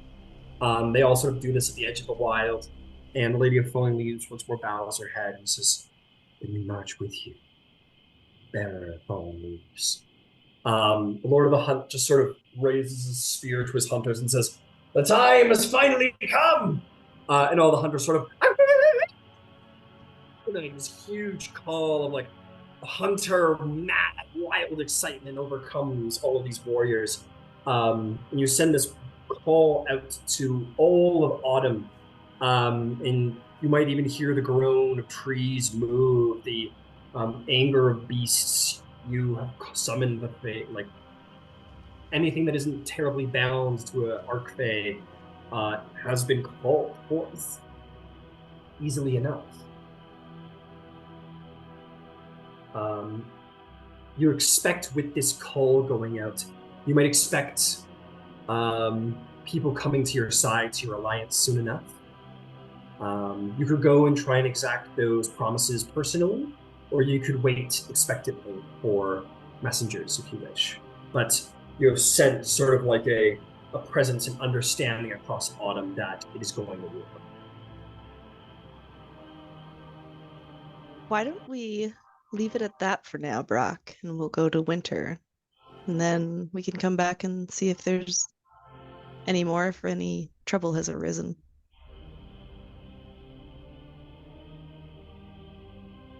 You're muted. I'm sure whatever you're saying is amazing, though. Yeah, seems like you have a pretty firm grip around here. Yeah, let's go to the Winter Court. There's an old friend I'd like to see. The Lady of Falling Leaves says, "We shall ensure that the forest knows that we make for Prisma, and that there we shall know where it is you expect us to march, Lady of Autumn." Perfect. Also, it's so good to see you again after the summer games. You're Yeah. looking amazing. You I too. love the clothes. It's my like. I guess I'm copying you at this point, aren't I? Now, Brock, what's the approach to the Winter Court? A little more forceful, or what are you thinking? I'm thinking potentially the same approach, and if there's any resistance, then maybe I have to show them what I can do. But Right? I'm not expecting that. we at least have 2 allies waiting in the Winter Court. Well, let's not waste any time. And we'll just hop through another tree.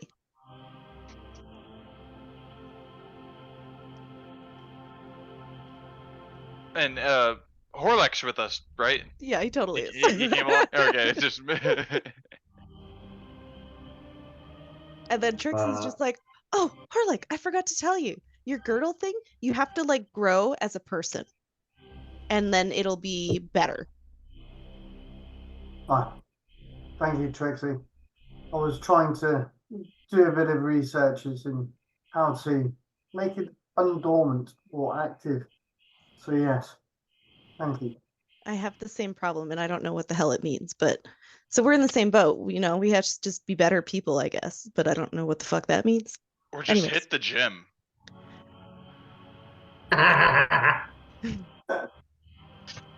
Maybe. Okay. I will transport via plans again if everyone's ready. Gym montage.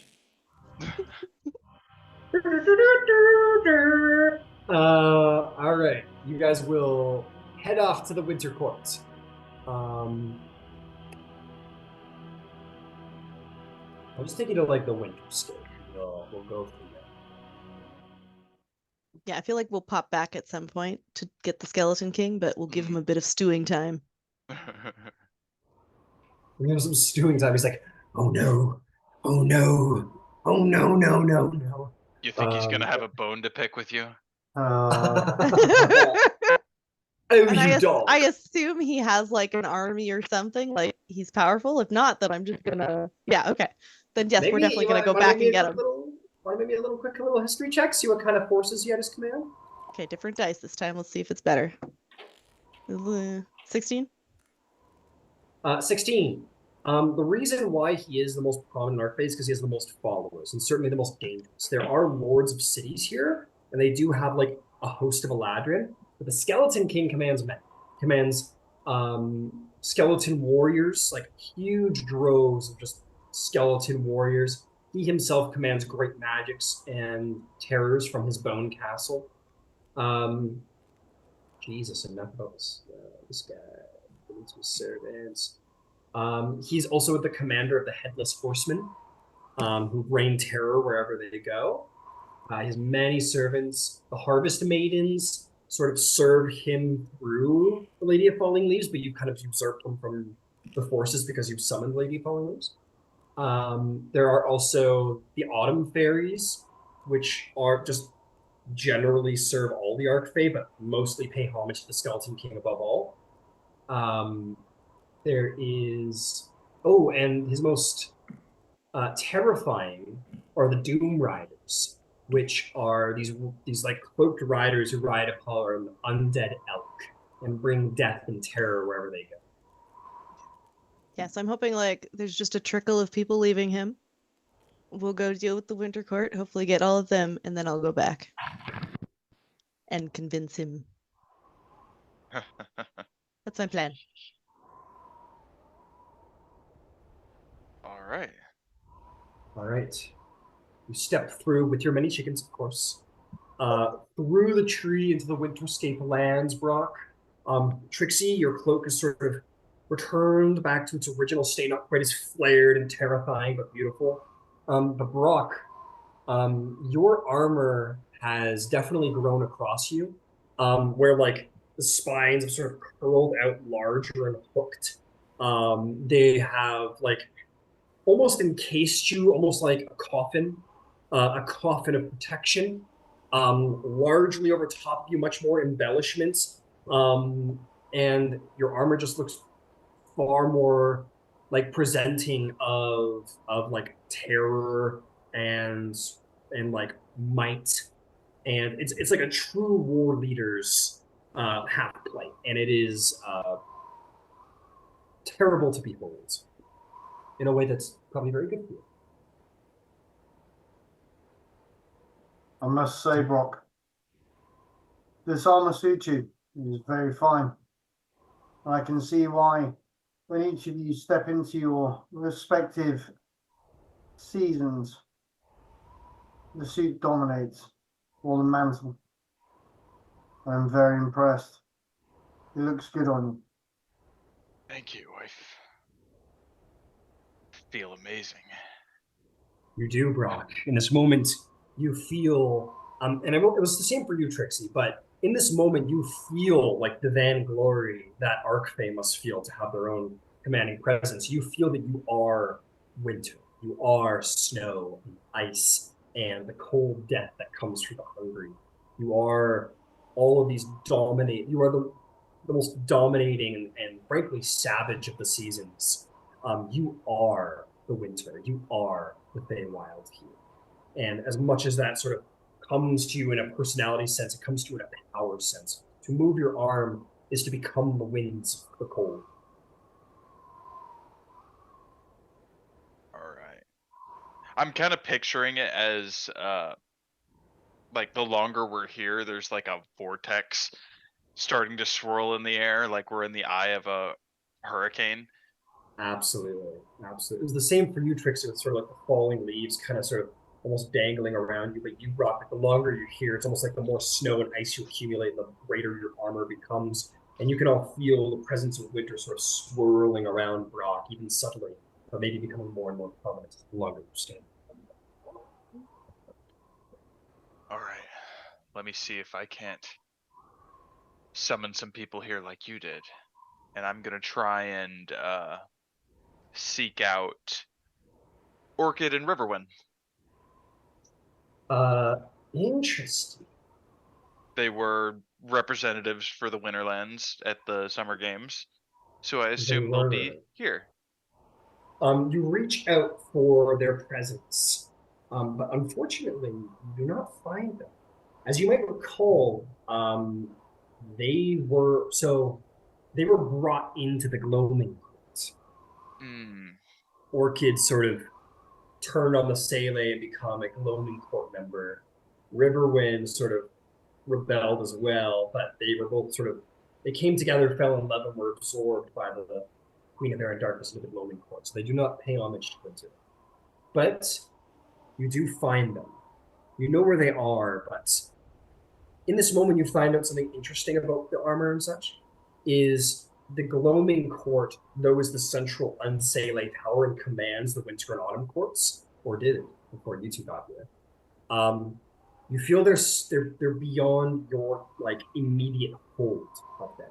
Like how Trixie commanded Lady of Falling Leaves, they would be beyond your grasp for being the perfect gloaming courts. But you know where they are at the very least, because they did both once pay homage to the season. Okay. But they're in the gloaming court. Yeah, they're in the gloaming court. All right, that's fine. Then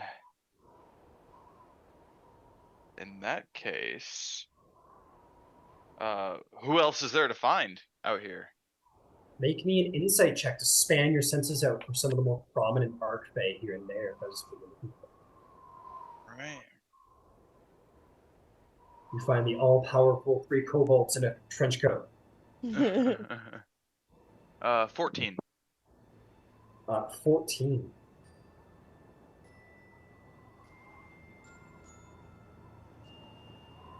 So 14. You span your senses out. You're going to come up with a couple. The ones you know quite well. You will feel them all residing in the palace. You find the Snow Queen. You find the Prince Lord. The Frost Lord. And you find the Ice Princesses. They all seem to still be quite alive and still quite prominent. You do recognize through this insight that there is bickering amongst them more than usual, perhaps because of your previous sojourn there. But there is one that you come upon that you haven't encountered before as part of this insight. You feel your senses peer past that and into the depths of the great mountains that lie at the edge, where the cold accumulates worst in the altitude. You find there a great Arcfey who doesn't come down for much, a being of great size and power. You sense an Arcfey known as the Mountain Lord, the Arcfey of giants. Say the Mountain Lord. The Mountain Lord.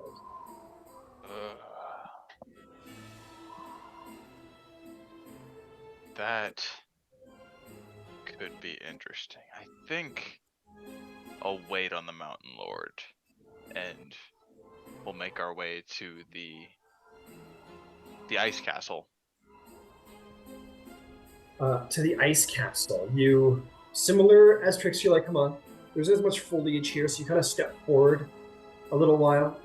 Only for like about 60 seconds or so. You sort of like walk down the hill. You're kind of like watching your footing as you go, some of you. But as you look up, you find that you've all arrived for their palace, the Ice Palace. You see the great doors before you, Brock, bar you from entry. Do you allow them to?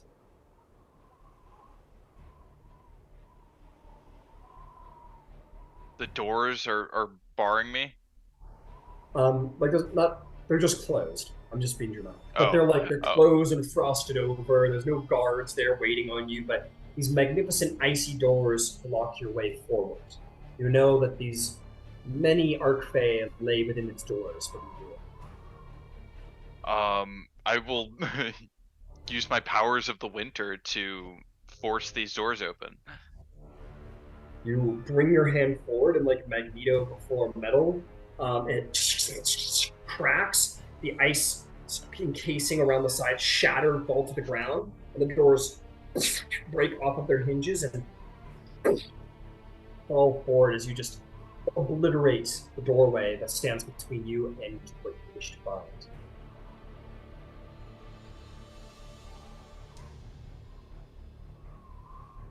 After you. I'll go, I guess. You step through the doors. You are immediately confronted by Winterfey, Winter Eladrin, and Winter Fairies that all like they have their bows drawn and swords pulled. They see you enter, Trixie, and they say, "Halt! Who is you who dares to?" And then Brock, if you step through, they sort of look at you and they're almost like entranced. They're immediately under the charm condition as they are confronted by you.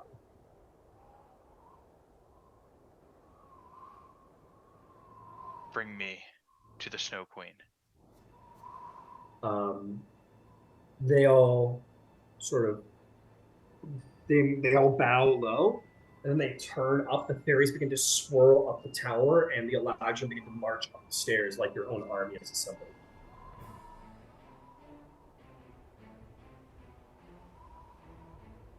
All right.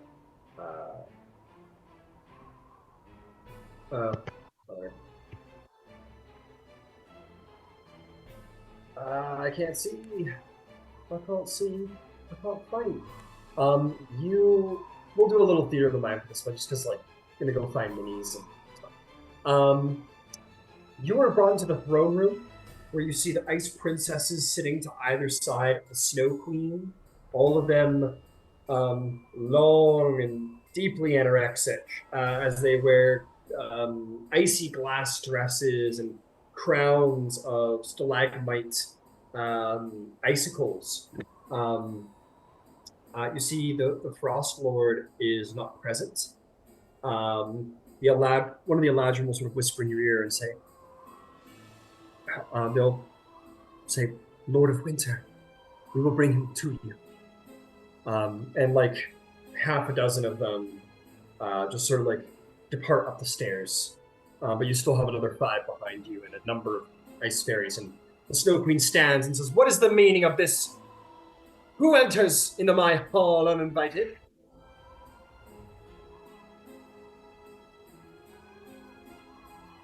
I am Brock Meadowbrook, emissary of Prismere, Knight of the Scorched Earth. And I'm here to request assistance from the Winter Court. She looks at you. She looks at the armor you wear. Something inside her is right. I'd like to make an intimidation check at advantage. Oh boy.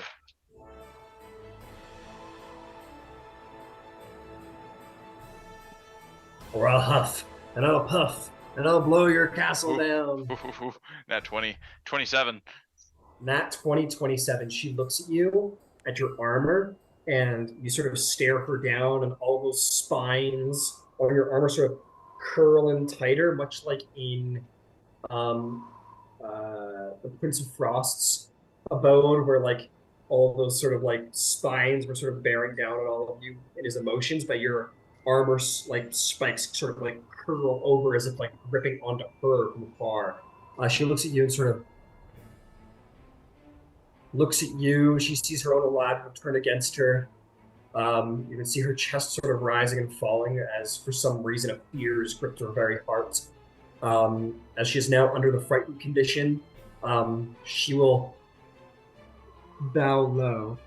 And the Ice Princess says, "Mother, what are you doing?" And she says, "Be quiet, you fools. This is the Lord of Winter, and we are at his command."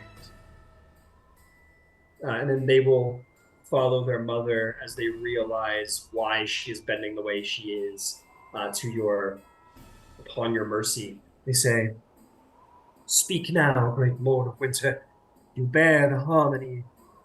You are the mightiest amongst us. What is to become of Winter? What do you command it to do?" There is a war coming. Iron elves are trying to penetrate this land. I need all of the forces of Winter to come together to stop this threat. I'm glad that you all have agreed to my terms. I'm much more willing to work with you as allies. To say, Lord of Winter, I shall rally all of the Eladrin who could bear arms, all of the Frost Fairies, and all the other denizens of Winter to your call. And what do you know of the Archfey in the mountains? You speak of the Mountain Lord. I do. He is not one who deals with us. He is quiet. They say that he is wise beyond measure, much like the great elder tree. He is mighty, and he commands all of the giants of the Feywild. He commands, of course, also the Ogre King of the Autumn Court, forces him to do his bidding, as the Ogre King once commanded the Goblin King, but no more. So, you see, he sits on the towering throne deep within the mountains of the Feylands. He does not like to deal with Saily and Unsaily politics, but he is an Archfey who lies upon the Winterlands. Well, he may not want to deal with Fey politics, but this affects him as it does any other Fey. He is my next stop. I wish to speak with him and recruit him to this alliance. As you say, great Lord of Winter.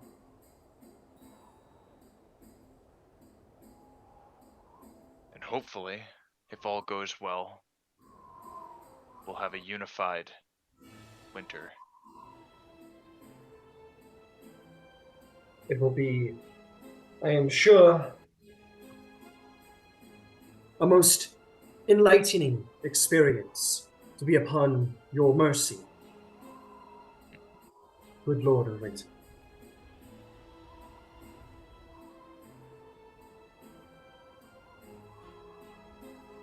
Are we waiting for your prince to make his appearance? You would see if you mean the Frost Lord, well, Oh, yeah. the Frost Lord will come down, who is the guy that I think you guys sicked him on the Snow Queen, and that was all that. But he comes down the stairs and says, "What is the meaning of?"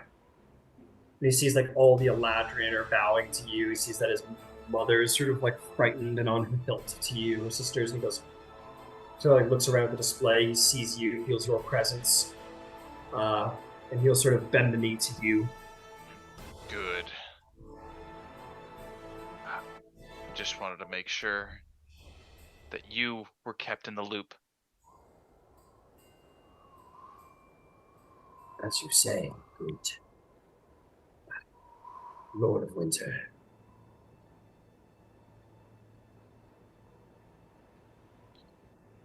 I'm going to go speak with the Mountain Lord. I'll be back. I look forward to meeting with you all again.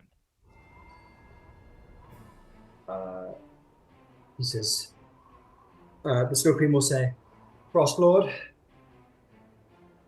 as the Prince of Frost is no longer amongst our ranks, I name you the leader of our armies. Take them, the one to Prismere. He says, as you say, mother. And he will go, and they move with a sort of fright, as if the great king has come to their castle unexpectedly. And they move with a sort of anxiety and fright upon your presence, and he'll begin to rally the armies of Winter.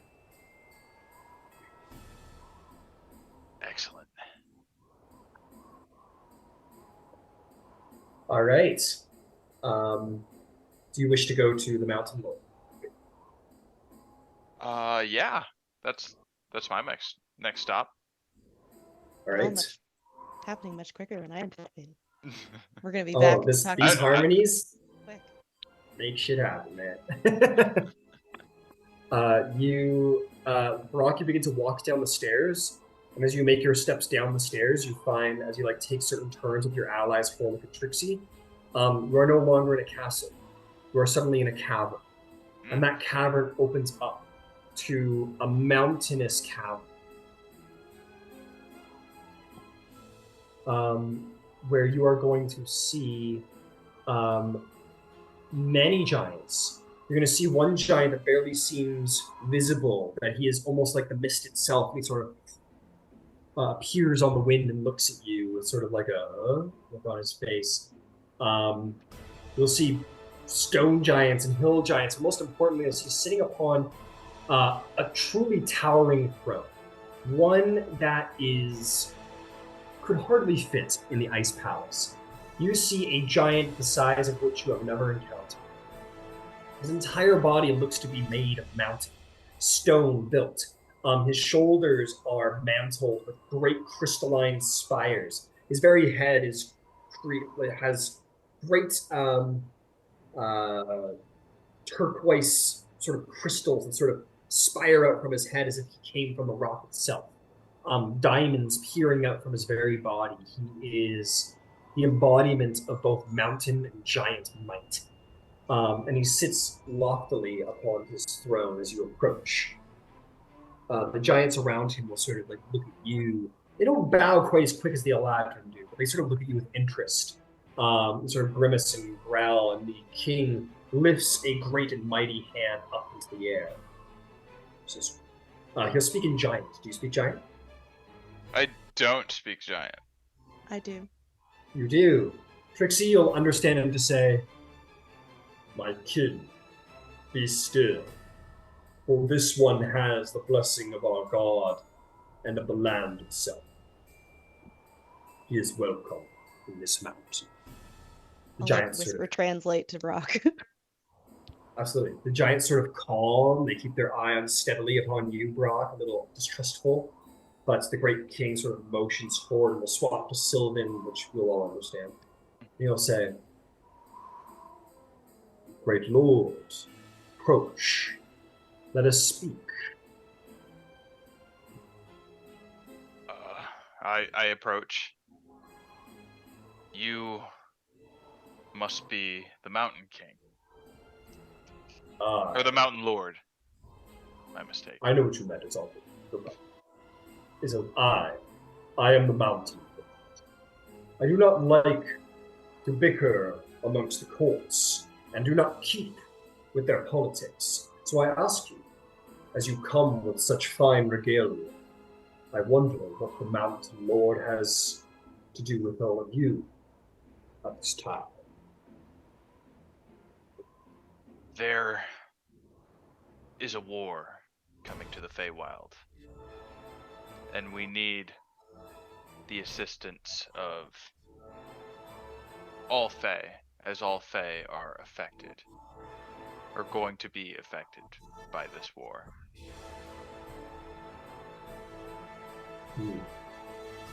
Tell me, who have you rallied to your cause? I am curious. We have all of the harmonies, so presumably every seasonal court will be in lockstep. You, small folk, have brought the Sele and Unsele to heel. They cease their bickering because of you. We will. It's We have the Winter Court and the Wild Hunt and the Lady of the Falling Leaves and the Awakened Trees in the Fall Court. We have a representative in the Glooming Court as we speak as well. Oh. I will speak plainly. It has long been my ambition to see such politics end. They bore me. They are useless and petty. How interesting. We may serve on the land of winter, but we are a court unto ourselves, independent of Sele and Unsele, and do not behold ourselves to Harmony Thrall. However, the giants and the ogres and the goblins will go to war with you. And in exchange for this alliance, I will maintain your autonomy over your court. How kind. How kind.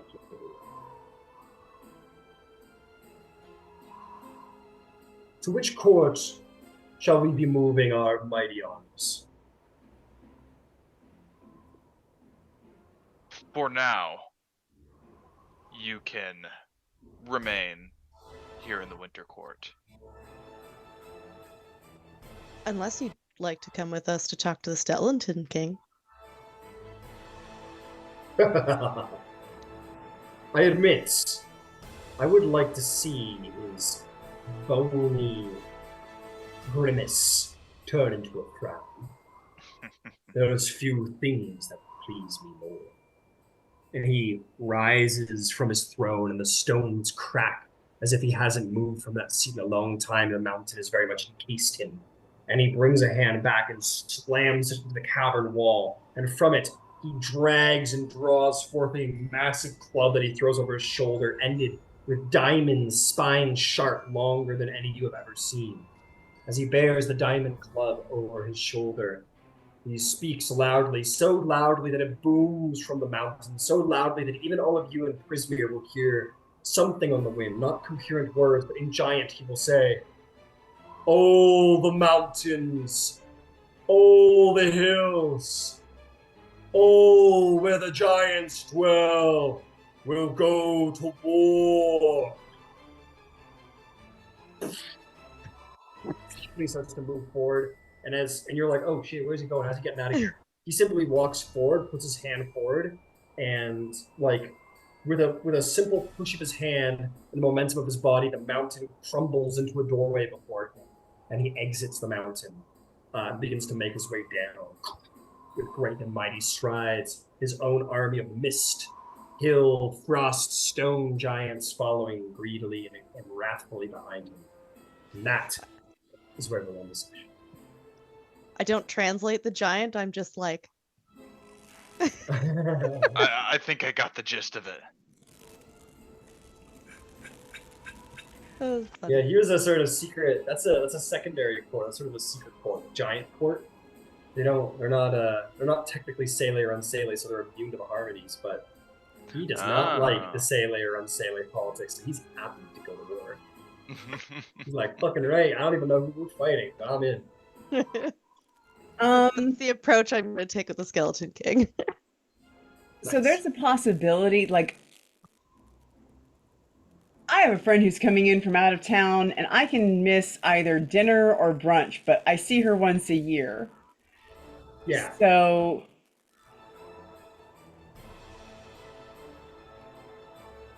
is everyone other than Aaron, is everybody else making it next week? And here's what I'm thinking. If because sometimes other people have to miss, then maybe it's a better idea that I miss and we not be here. But if everybody else is going to be here, then I'm probably got to make a decision because I feel like Vivian's got shit to do. But like, what's going to be the easiest thing for the group if I'm here next week or not, as far as like scheduling? Well, for me, it's like kind of up in the air whether or not I'll be able to attend, but I'm definitely gonna try to be here. So, and that's like for the next month. So, yeah. I should be here on the 8th. I probably won't be here for the 15th.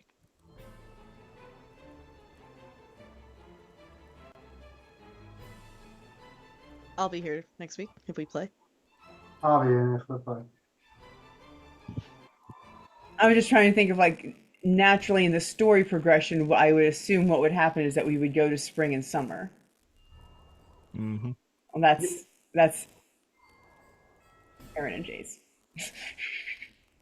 Yeah. Well, we're gonna figure it out one way or another. Yeah. If we need Sorry, to, we guys. can side quest.